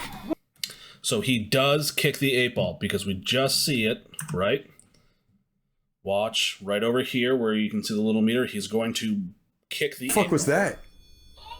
Holy shit, oh my god! Holy fuck! Wait, right after the little girl laughed. Oh my god, What is that? What? And if we go back ever so slightly, right? So we can see it right there. He's kicking Oh my it. god! Holy fuck! Wait, right after the little girl laughed. Oh my god, what the? And it's no longer there, which means it did roll down the stairs. What is that? What is that? Did you just hear that? Yes, no, like some knocks or something. Fucking bang. Yo. There's something here. Yeah, so it rolled down the stairs. That's what those knocks were that they just heard. So we can confirm that it wasn't anything paranormal. It was, in fact, him kicking it with his feet. Whether or not they mentioned that in another video, like in a recap, or if they mentioned that down in the comments, I don't know. I don't look at the comments on these videos. I haven't watched any of their recaps or anything like that. I just react purely to what I see the first time In this case, the Sallie House, this was recommended to me in one of my comments that I should go check it out.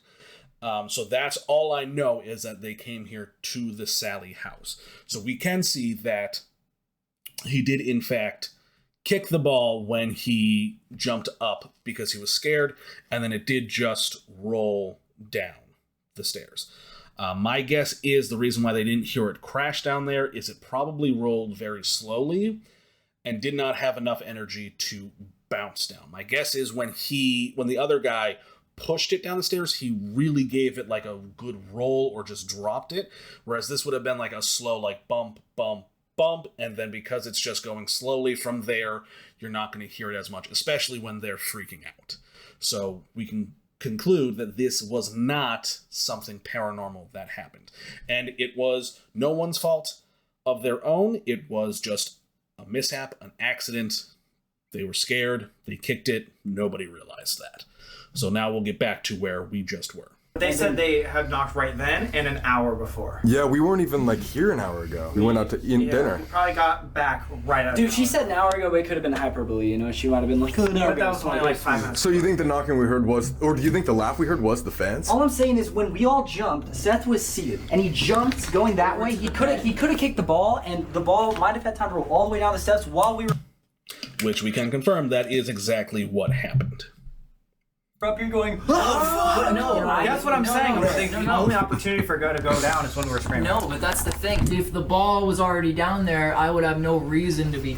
Guys, we don't Point believe is, each other. yeah. We're breaking up friendships. Comment down below what you believe, because we are freaking like, I don't know.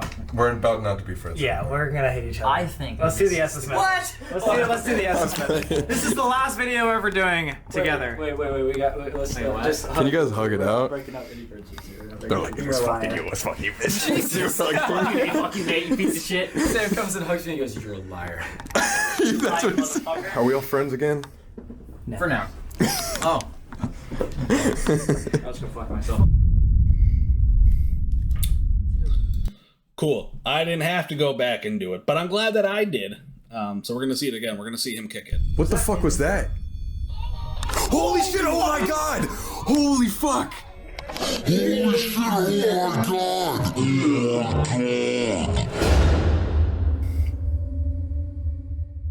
god! So we are here.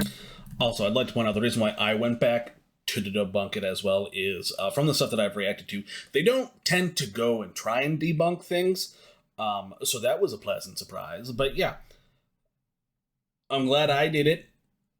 I'm sorry for wasting everyone's time doing it, but also, hey, you know, this way, you know, I can prove to you that, like, I'm also in the field of trying to debunk things as well.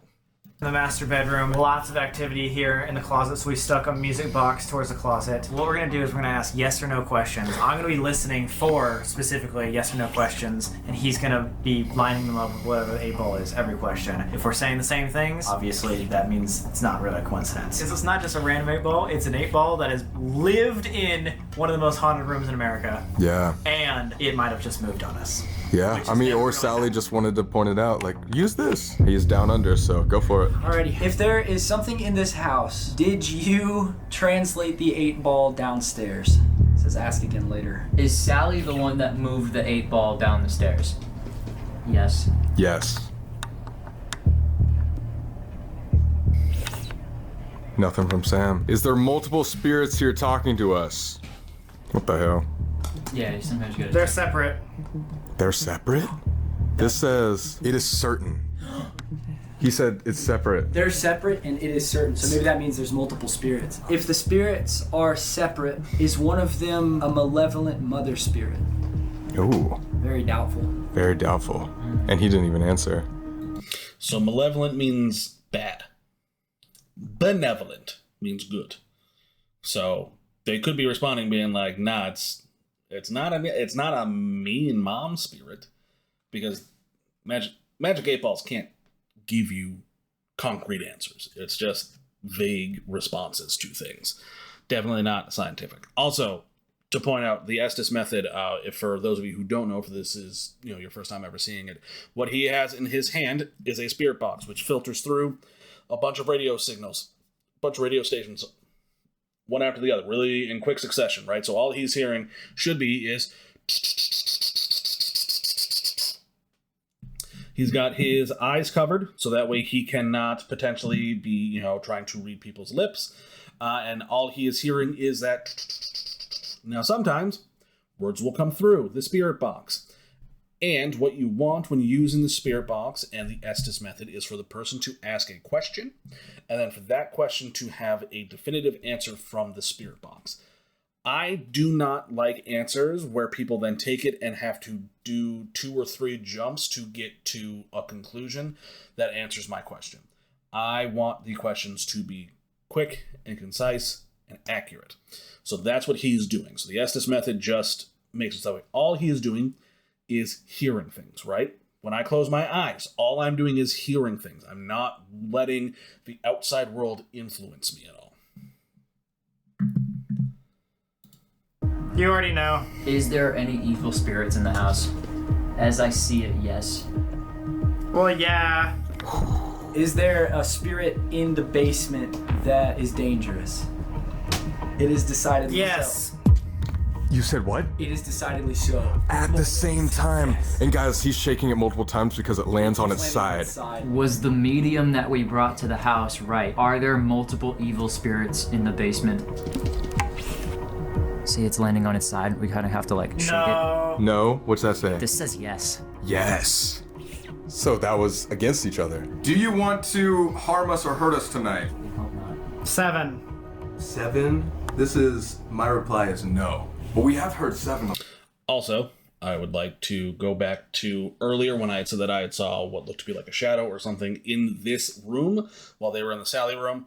We can now confirm that it was, in fact, this armoire here. This looks absolutely creepy, but that is just the bandana covering his eyes and his head is down. But yeah, so that's what this, because this is the exact shape that I saw, but it was halved. So, again, I, too, want to debunk things that I might be seeing. A lot in the Estes. Yeah, really loud. This one says no, but this says, or do you want to hurt us tonight? Probably. Dude, Seth's nose is already bleeding. Are you the spirit that made my nose bleed? Signs point to yes. Do you want us to leave this room to get better communication? Outlook not so good. Thanks for letting me talk. Huh? Whoa. It might just be like, yeah, I'm done. Thanks for letting me talk. Speak! Oh, nope. That was perfect, though, with what we were saying. Is there an evil entity in the basement? Better not tell you now. Better not tell you now. Yes. Oh my god! You know what it might be? Think about it. What are the 2 narratives we're working with here? One of them is that it's the same entity that's trying to trick us downstairs. The other one is that Sally... No. And the other one is that Sally is a little girl. Oh, and there's that made him stop. Let's just explain this. So here's the breakdown, right? We've been asking these questions, and a few of them line up that are very obvious. Like, yes, there's something in here that wants to talk. That is also something you need to be careful of when doing the Estes method. Don't touch the person doing it unless you're ready for them to stop, because that's usually a sign of, hey, we're done asking our questions. I don't know if they're going to go back to it. I hope that they do the Estes method in the blob, the little pentagram area down there. I think that would be pretty cool. Talk to us, right? That sort of thing. That's good. Here's what's interesting. The ones in which they're not lining up seem to suggest that there's 2 separate entities with 2 separate motives. Mm-hmm. Like, imagine one entity wanted to use the 8-ball to communicate with us, but since there's multiple here, the other one was talking to you, because there were some where this would blatantly say yes and you would literally say no. If there's one entity at this house, like the anglerfish that uses Sally to lure us downstairs, it would be giving us square answers to try to get us to go downstairs. If there's 2 entities, one of them Sally, who's separate from the malevolent entity, one would be trying to keep us up here, one would be trying to get us to go downstairs. Yeah. But guys, the reason why we did this is because we've never seen anybody ever use an 8-ball for like evidence like this, and we wanted to just see if it would line up. So again, I don't know if that made any sense. Right, we're not trying to say that a fucking 8-ball toy is legit ghost equipment. It's just very peculiar that we all had the experience where this random toy, of all the toys in that room, this is the one that we found at the bottom of the stairs. Why? Maybe we just try doing the Estes. I was gonna say, should we just try just normal? Stop this. Maybe that was a little change. Back. Yeah, it could be. Guys, again, we're just trying. Put that in the same spot you put it down that one time. Okay, I'm gonna follow you, bitch. And also, I'm gonna put this ball just so everybody knows, like, right here. Same exact spot as I had it before. Right here. Right there. One more thing before you start. I have an idea. What if... Oh my god! Forgot about that thing being there. This was the most haunted item that the medium found with her little device, so why don't we just put this thing right here? That was the most radiated item that the medium found with the device. And it could be because it's an old doll. It might have some type of old metal or cloth or something in there that just retained some form of radiation from wherever it was made. Who knows? It could also just be that that Geiger detector is just picking up random things. I'm going to be keeping my eye out specifically on this ball in the background, and for some reason, the whole time that they were doing the Estes method, every time they panned over to this area, I was very interested in this doorway back here, and I don't know why. For some reason, there was something about that door that was just like telling me that I need to watch it. So I'm curious to see if anything happens. I also want to see if like this ball happens to move or something like that, and we might be able to catch it. Just to see. There's a lot of TV static. It sounds like LaCroix. Who are we talking to 8. right now? 6. Is there 6 of you in here? You. 6 of us. Now there's only 4. I just felt a really cold breeze. Voodoo. Voodoo? You were Kids. Leaping. We cannot even get his fucking sentence Oh my god. What is going on? We cannot what, even get like what? a sentence out. We haven't said one thing. What's going on? This was just scary, man. Dude, I'm I'm not like, even lying. I'm sorry. Dude. No, it's just No, it's good. non-stop. It's all good. Dude, the reason I took it off is it was just like What? like the static stopped and it was just a clean inhale. You guys want are to go back in? ready for more? Mm-hmm. Yeah, Let's get it. Jesus. Save. What? Do you need Jesus to save you, or do you protect? Or Come back. You rely on Jesus to save you, and you want him to come back. Blood. Jesus. Move. Move. Do you want us to leave? Yes. You want us to go to the basement? Down. Down where? Half. Music. Music. Stereo was in the living room. Do you want us to go in the that room? So should we go down in that room? We're talking to Sally, maybe. She like that, right? Yes. No way! Sally, is this you? Yes. Oh my! Sally, you're not the only one we're talking to, huh? There's fire. Fire! That's always here. Sally, have you been seeing a bunch of fire around the house? Is somebody else setting fires? I want to take you. What? That sounds very demonic. Sally, are you the only one talking to us right now? Is there other people here? Yes. Okay, that's what I Okay, thought. multiple people. Yeah. Are you guys good? Fall. Are the other spirits good? Down. Leave. There's no good 4. spirits? 4. 4 good spirits. Come. Good spirits. Come? Where? Where are the good spirits at? Or is he talking 4 of us? Can you believe? You're right, you're right. That's probably right. We can't believe that you put the 8-ball downstairs. Sally, was that you? Did you put the 8-ball downstairs? Too much? Dude, yeah, that's freaky, man. In order to follow the trail. The 8-ball and this both aimed downstairs. I don't know if it directly in the basement or in the living room, so probably where the stereo's at. Yeah, let's try. Music box. It's been on the entire time. You guys saw it when I went in the closet for a second.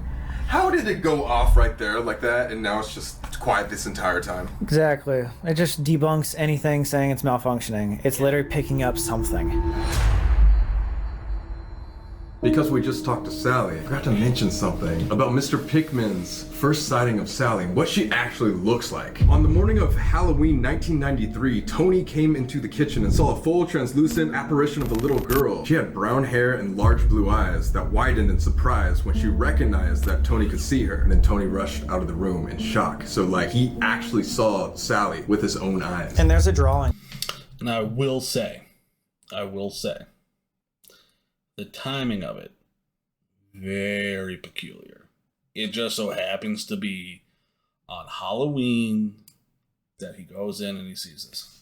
Again, I believe this place is haunted by a little girl, but also I have to take everything into consideration that maybe this all was a hoax. Maybe this is an egregore, which is a spirit that gets stronger the more energy people put into it, right? So like the more you believe in it, the stronger it gets. Again, I will say Halloween is very specific, maybe it wasn't like exactly Halloween, but he's like, it sounds better than, on October 29th, right? Or on November 2nd. Who knows? But, yes, little girl, in my opinion, it's not the spirit of an actual human. It is a demon. Of her. Little girl with brown hair and blue eyes. Also, while Tony was living here, he would have been dragged out of his bed by the wrist, and then when he looked at his skin, he would see red inflamed burn marks the size and shape of a small child's hand. See, this is what I'm saying. Like, this spirit or whatever has the ability to actually move things and pull and scratch. So later on, while Tony lived here, he began to see a second spirit in the house. He thought it was Deborah at first, which is his wife, but it was an unknown woman dressed in all black. He followed her into a room, and the door slammed shut behind him. The woman then pointed at him, and a black bird appeared on her finger. The room began to violently shake, and Tony felt like he was choking. Then the woman disappeared. The Pigmans soon moved out of the house after that. It's fucking terrifying. Yeah. It sounds like a hallucinatory panic attack. Earlier today, Marie upstairs was saying that there was a black figure that ran downstairs away from us and then slammed the door. So maybe that could have been the same thing. All right, there's one more story we want to talk about. This has a little surprise in it. The Pickmans obviously lived here. Upstairs in the nursery, they had their child there. Now that is where Sally ended up playing around a lot. And the Pickman's kid also got pushed, scratched, all that good stuff. One day, they were having a birthday party for the Pickman's child right here. And during that birthday party, they were setting up, all the other kids are over here, and on the table alone, all the candles from the birthday cake lit on fire without anyone around. What? Lit on fire. Way. Bro, that matches that like spot burning that Johnny was telling us about. The localized fires. Like fires just appear in. I've never heard this story before. It's fascinating. It'd be amazing if it were true. But difficult to corroborate whether or not it was, because this did happen 32 years ago now. God, I'm old. But yeah, I've never heard the story of the candles lighting on fire until now. I'm sure plenty of stories have come about ever since this place first, really became known as like a paranormal investigative hotspot for people to try to come up with more and more evidence and stories and stuff like that. In this house often. When we were talking about that, I first heard that, we had the idea, what if we re-throw a birthday party for Sally? Yeah. As creepy as that is, she's a child, she likes birthday parties. She obviously has messed with candles and birthdays prior, so we ordered a cake. We ordered a cake, a candle. What? And we're gonna throw a birthday party. Are Yes, you down Dad? with this? No! Why not? Oh, come on. This is the perfect way to get Sally to talk to us. Like, she wants to be in. Hey man, free cake. Also, why the red light? Ambiance, I'm assuming. I don't think the red light's going to have anything to do with the actual ritual of this birthday party, but like, I'd be down for free cake. Involved with a little birthday party. My question is, Sallie House birthday party. do we eat the cake though?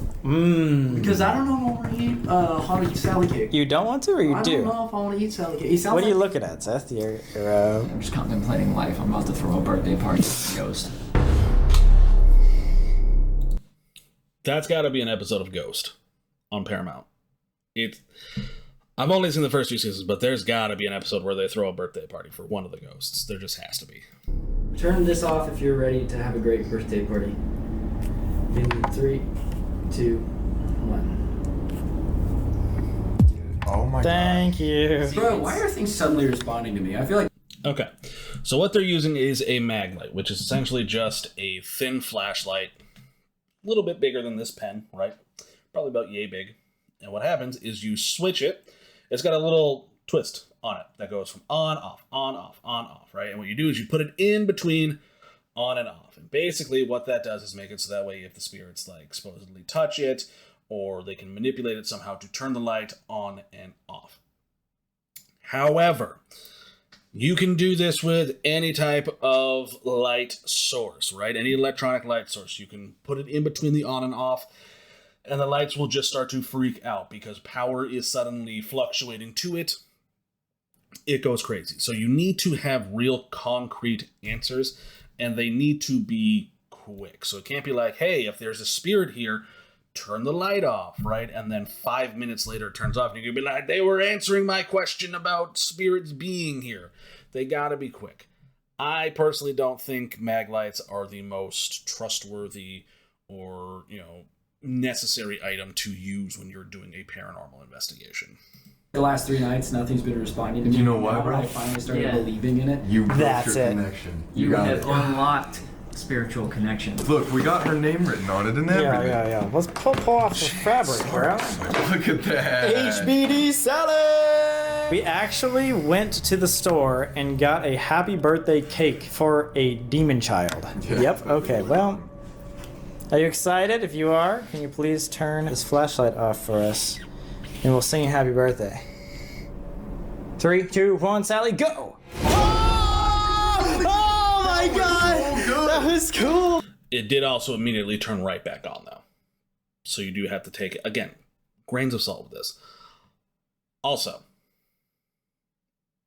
keep the light on or off that they are using while they're filming, right? You've got the flashlight on. You don't need to keep turning it off. You don't need to keep turning it on. Pick one. You can see the light is still on when you're looking at it. Turning it on and off doesn't affect the ghost's powers. That's crazy. I didn't think it was going to respond. Because you were so fast. So 3, 2, 1, Sallie, go! So how many candles should we put? Like 6, right? 6, yeah. Or is it her she's 7th birthday? Oh, she was 6. Maybe this is her 7th. I like Wait, that. but the question is, are we going off of her human years, or are we going off of her, like, spirit years? Well, we don't have 106 candles. That's a good point. So she's 7. You did say, or it was one of you said 7 stairs. Oh, yeah. Oh. I just agreed. And again, guys, the only reason why we're doing this is because we heard that Sallie responds to multiple things of child activities. That's why she's probably playing with all those toys. Maybe like the 8-ball. She's probably gonna respond to having a birthday. Like every kid likes the birthday stuff. This is like a trigger object, except it's like a trigger Event. Yeah. Trigger event. But speaking of, before we light the candles, let's all just... My fat ass would also be triggered by cake. Food in general, right? Like a nice, roast dinner, right? Thanksgiving. I'll be haunting when I die everyone's Thanksgiving, and I'm going to judge your turkey and your sides very harshly. And if they're bad, I will let in 3 demons to your house. As a ghost, I will do this, I promise. So you better make sure that dinner, immaculate. Invite Sallie. I think we should really think. Yeah, let's try to... Focus. Sallie, if you're in this house, if you're upstairs right now, we wanted to throw you a little birthday party. Heard it's your 7th birthday. Whoa. So, what? Oh, did you guys just get like a wave of hotness? I'm like sweating now. Really? Are you good? The heater might have kicked on. But I've been cold this entire time. Sallie, come downstairs. We have some cake for you. It's your favorite. How do you know it's her favorite? It's the thought that counts, Sallie. These trigger events are now a Sam and Colby special. That's actually pretty rad. Seriously, I've never lit the candles on a ghost girl's birthday cake before, so... I don't think many people have. Dude, my heart started beating. Dude, all my homies light the candles for ghost girls. It's just a nice thing to do for the ghost girls, okay? Especially the ghost children. Like, they deserve it. Eating fast as soon as he did that. 115, dude. Do you see that? It's past midnight too. Oh my god, this is so creepy. Holy... Wait, guys. Birthday seance. Oh my god. It's on a thumbnail. I'm just saying, this is the creepiest birthday I've ever seen in my life. We just want to say, we will invite you to come hang out with us at the birthday party. We got a chair for you. There was, I believe, a Tumblr post a long time ago that was like, the act of the birthday cake and the birthday party is a very strange ritual, right? Because you think about it, you get everyone together, usually in a circle or a semicircle. You bring out an offering, you light the offering on fire, you blow the offering out, and then you stab it with a knife. And someone makes a wish. That is a very, very odd ritual to do. But I like it. Oh, we were. Come sit? Yeah, you can sit right here, actually. So yeah, we're gonna sing you happy birthday. We'd love if you come blow the candles out for us. That'd be super cool. Happy birthday to you. There's also rhythmic chanting. It's a weird ritual. Happy birthday to you. Happy birthday. What the? Wait. 8 ball. Look! Dude. It happened again. Wait, no. Seth. We put that in Sally's room. It's on camera, dude. The sound. Super freaky. There's also a figure when they're running. And I don't know how the camera would have pixelated to that, but let's see if we can go back. Okay, I'm going to try to pause it right when it's happening. Happy birthday. What the? Wait. Just missed it. Okay, ready? What the? Wait. You can barely see it. I wish there was a way for me to go second by second. But if we go back to right here, watch this general area, right? We got a chair for you. Oh, we were. Come sit? Yeah, you can sit right here, actually. So yeah, we're gonna sing you happy birthday. We'd love if you come blow the candles out for us. That'd be super cool. Happy birthday to you. Happy birthday to you. Happy birthday. What the? Wait. Do you see it? There's a figure that's running right here. Happy birthday. What the? Wait. Never mind. It was the chair. Or was it the chair? It was probably the chair matrixing the camera, but it did look like there was a figure running real quick, and there's no one there, obviously. 8 ball. Look! Dude. It happened again. Wait, no. Seth. We put that in Sally's room. It's on camera, dude. The sound. Dude, the sound was on.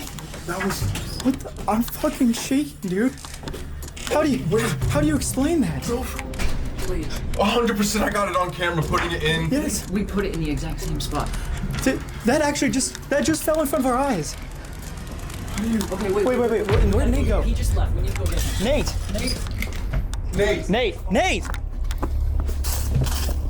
Hang on. I'll go get him. What? Hey, well, actually, though. That means the first time it actually happened. That proves the first time. I wasn't fucking. Okay. We know now that it's not true. But I would have liked if someone also ran upstairs too, just to make sure that there's not somebody who managed to sneak in. It's very easy to open a door very quietly. And we do know that fans were already here causing problems, so it'd be nice to know. This might be the craziest thing we've ever got on camera. By far. What the fuck? Yo. Nate, come back. Wait. Think logically for 2 seconds. Is there any way that... And then now they're walking away from the house, which would have been the perfect time for them to run out. Actually could have happened. Where'd you put it? In the room? I have it on camera. In the room. Because it happened the first time. It's in Sally's room by the chair. Then there's no way. By the chair. Then there's no way. Because we were all right there. Yo, are you good? No, man, that's fucking insane. Yes, I know, and I wasn't lying to you. That happened the first time, too. That's what I'm saying. This shit is real. You believe that? This shit is real. I don't do this shit, okay? But how do you explain you that? guys do this shit? That's not me, man. I don't... Can you come look at this real quick and tell me how it could be debunked? Wait, let me show you where. Let me show you where I put it. I'm just saying, as a skeptic, like, this is important. Dude, This just happened. We need to talk. Dude, it was in Sally's room. Look. I'll show you where I put it. Are you going? Yeah, it's fine. Look. The first time it landed right here. Dude, that 8-ball was in Sally's room. And it sounded so much louder. Wait. We were asking her to come down. Were we not? We were asking her to come down. Yeah, you're right. And look, just so you guys can see, we didn't fucking move. Oh God, anything? Look, I'll show you. It was like right around here, right? I filmed. No. Dude. That's motion. Is that motion? You? Okay, it's you. I put this right here. Seth and I put it right here. I got him on camera doing it. On camera, bro. And that's where you put it the last time, right? Yes. And so that means the first time that we heard the knocks, it actually could have been knocks and not this thing rolling down the stairs.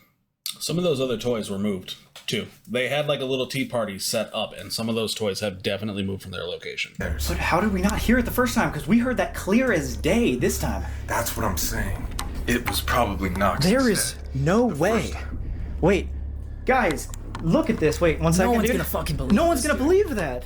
Look at this. Wait, stand away. Okay, look at that. That's what? 10 feet. Maybe 8 feet. See, you can see. Look at this. Wait, stand away. Okay. Boom. There was a toy here, and there was a toy there. We got the bear there. That's Ben there, right? There's a toy missing from here, and there's a stuffed animal that was thrown over there. Now, I don't recall seeing them move any of these toys. So, very, very interesting to see that some other toys as well, besides the 8-ball, have been moved.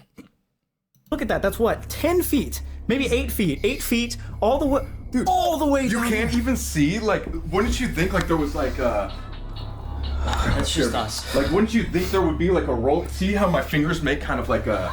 Then how did it happen the first time? I mean, it probably wouldn't drag like that. Can we show this? Yeah, there's no like drag. Yeah, but the 8-ball was heavier. Heavier? What the fuck? Where'd Nate go? Is he good? Back outside. Yo, Nate. Honestly, I'm just like chilling. I'm just taking a minute. But are you good though? Like you? Dude, I'm chilling. It's just like. That's just, Does that make you believe or what, bro? Like, come on, tell me that's fucking fake now. How did that happen? I honestly feel like I just had my first beer. Like that, I feel like a bitch Guys. right now. That happened twice.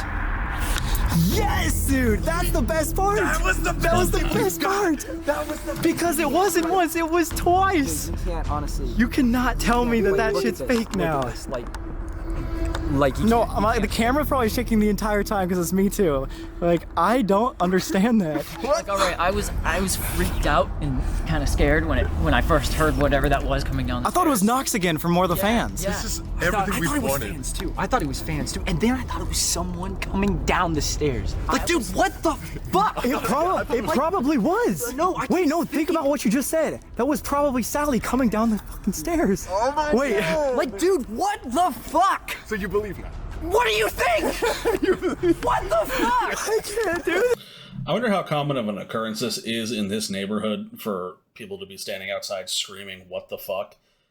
Because I'm sure the neighbors know. Like, oh yeah, that's the Sallie House where people go and investigate. Like, do you think they're just like, someone's being woken up being like, ah, damn ghost hunters again, finding something, then going back to sleep? This anymore, bro. I can't. What the fuck? Yo! I don't know. I don't Dude, know. see, this is the thing. We were freaked out at first. Wait, can we go back inside? Yeah, there's so many cars and shit like that. Like, wait. Oh, wait. Oh, are we good? Oh, fuck. Okay. Do we Blow that. Yeah. Oh my god, shit. dude, it like melted into the cake. Listen, man, had a little bit of a lot of script. That's the worst. They ruined the cake. Now you can't eat it because there's wax in it. Way to go, guys. Terrible birthday party for Sally. Don't. No. You heard that? Upstairs. Yep. Again. Fuck off. Swear to God, it's a shuffling this time though. It wasn't footsteps. Did you hear that? Yeah.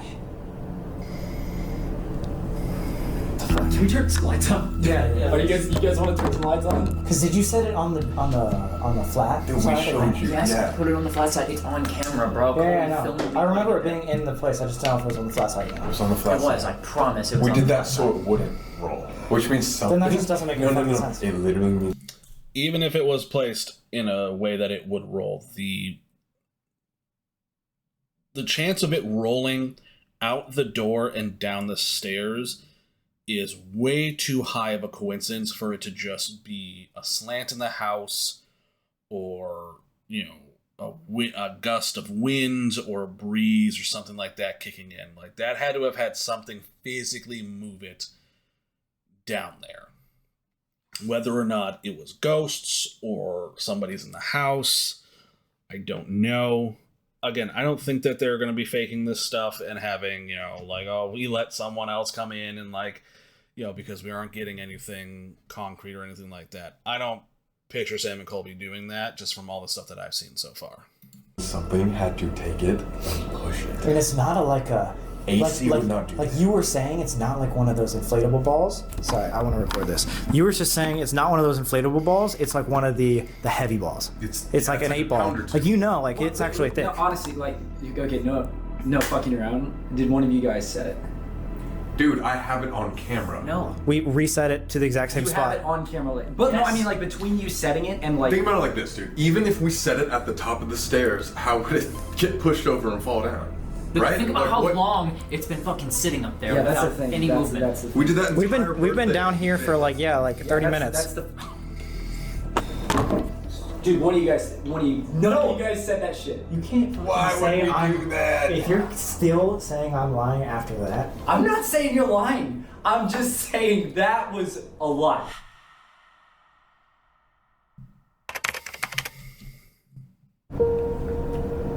Alright guys, so it's been about, what, 30, 45 minutes maybe? Probably 45, yeah. It's past 1 a.m. and we still have, we've talked about this for the last 30 minutes and we just don't, we have no explanation for it. More so, I don't have an explanation for it twice. We just keep talking in circles when we have this conversation. You're either gonna believe it or you're not. You know? It's so unexplainable. I know where I put that ball. Well, that's how this sort of thing, it seems like it always happens. You reach the end of your logic where paradox begins and you just start circling around. The medium said the scariest place was the basement and we still haven't investigated that spot. Apparently, it's not safe to go down to the basement for some reason, so we gotta make that quick. But we thought that, you know, she's saying that that is where this energy 4 poltergeist thing is. Might as well. Not safe. Why? Because of the spirit? Is there lead paint? Is there asbestos? I'll go down with a mask on. I'll do that. I'll spend an entire night in the basement. Let me go down to the basement for the entire night. Do that as our last little investigation. You guys ready? Dudes, I'm gonna let you guys do this one. That was like, for me, that was like the 8-ball rolling down the steps twice. It was enough. Like, I'm sold on it. You say the word, I'm down those steps in a heartbeat. But as far as the investigation goes, like, I'm chilling. I'll just like stay up deck and watch up here. I mean, dude, we just had that shit happen. That freaked you the fuck out, man. I can tell. Like, Hey, what? Okay, yeah, That it was a little freaky. It was a little freaky. You'd be freaked too. Yeah, you would. And you guys are Actually, maybe that works out in our favor. What if you guys keep an eye on what happens up here, and then we go down? I mean, we don't even have to be long down there. You know what I Yeah, mean? we Like, just want to see if we can capture what she was seeing. I don't even know if we need to bring like a lot of equipment and stuff like that. I just want to go down there and see like if something wants to do something, give it the opportunity, and because we've talked about going down there, just see what happens. Yeah. So you want to hit it raw? I want to hit it raw from the back doggy style, bitch. If something goes wrong, we're downstairs in a heartbeat. They need to chill a little bit with this. Especially the queer baiting. I don't want a Dan and Phil situation with these guys, right? Where like everyone knows, but like they don't come out and say it because, you know, it's privacy and stuff like that, which I get. I'm also curious as to whether or not these guys... I know there's people out there that ship them. I already know that. Cool. Yes. Before we go down there, I just want to say again, like this video if you're enjoying it. Again, we just captured maybe the best piece of evidence we've ever captured. Yeah. Ever. This gets 300,000 likes. We'll do another house in the Midwest like this. I like these haunted houses. Yeah. They're like homey, but also their stories. It's like a haunted Airbnb. Yes. Subscribe while you're at it. I know the viewers want to see us go down there. Where were they? That's not the front door to this house. And I haven't seen a back door to the house. where they were just wearing the same stuff and they were like, hey, we need to film something real quick for that. I think that might have been the case. Or maybe the back door of this house has never been seen and it's a lot fancier looking than the front door. But also, if you could like and subscribe, I would appreciate that so much. Because we hyped it up so much, so let's just go. Also, did you scratch yourself right here? I'm not even kidding. Like right here. See it right there? Is that like 3 scratches? Wait, this? Yeah. Wait, what the fuck? Like right there, 1, 2, 3. You might have just done that by accident. Oh, look at my whole face. Your face is red as hell. Dude, this is a creepier like vibe than The Conjuring, in my opinion. Yeah, look at that. Like, look at that. Whoa. Okay, so my guess is it's not safe to go down there because all this paint looks old and flaky as shit, and it's probably lead-based. Probably not good for your health to go down here. I will go down with a mask on if I have to. I'm that serious about going down to this basement.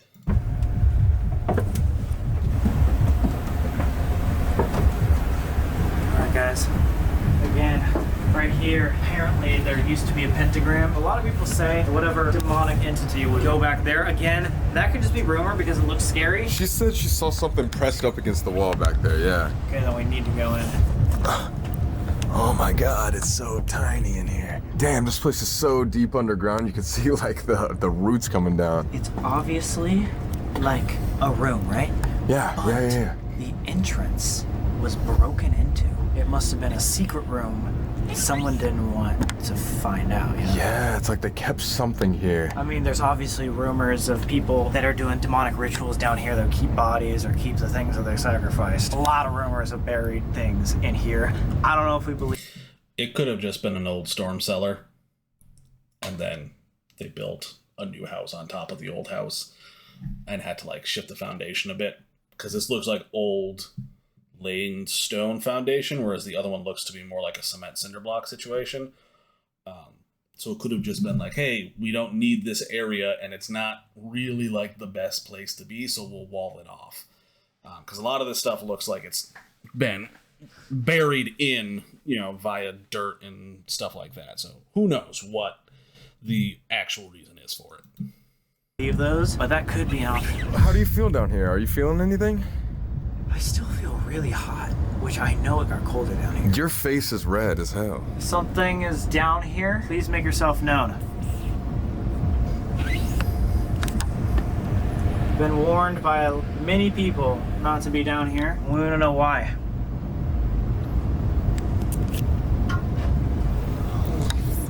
If you wanted to show yourself, now would be the time. You good? Yeah, I just keep getting warmer and warmer. Should we stand on the pentagram? Why the fuck would we do that? Because you know that's what...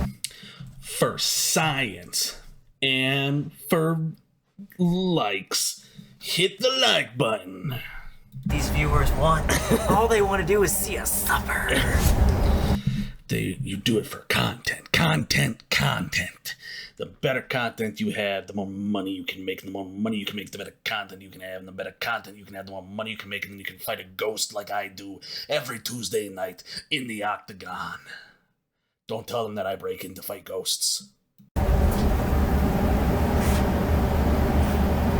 had a medium tell us that there's an evil spirit here. Something that is able to touch, physically move things.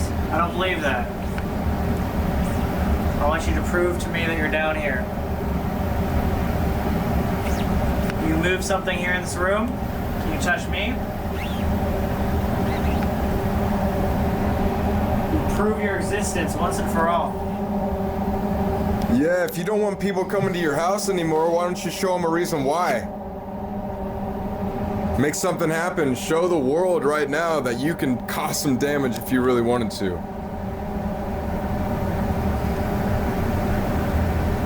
We obviously know something's upstairs, but apparently energy number 4s are down here. So make yourself known. We're standing on the pentagram.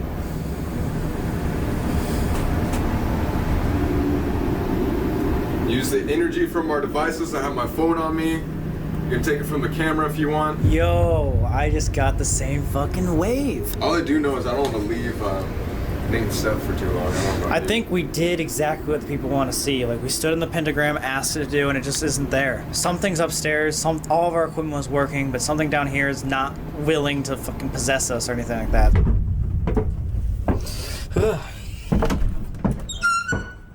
Well, it's not locked. How was it up here, guys? Nothing to report. I don't know whether it's just like we've been investigating for like 10 hours or 12 hours, but I got some really weird headaches down there. But other than that, nothing got moved or touched or anything like that. Oh, it's starting, bro. Oh my god! I don't know if you guys can see that zoomed in, but the top half right there, I'll just throw a picture of it from when it was. What does that even mean? That's super cool. I've never seen an eclipse. Is that like some sort of, could that affect like hunting? Maybe that.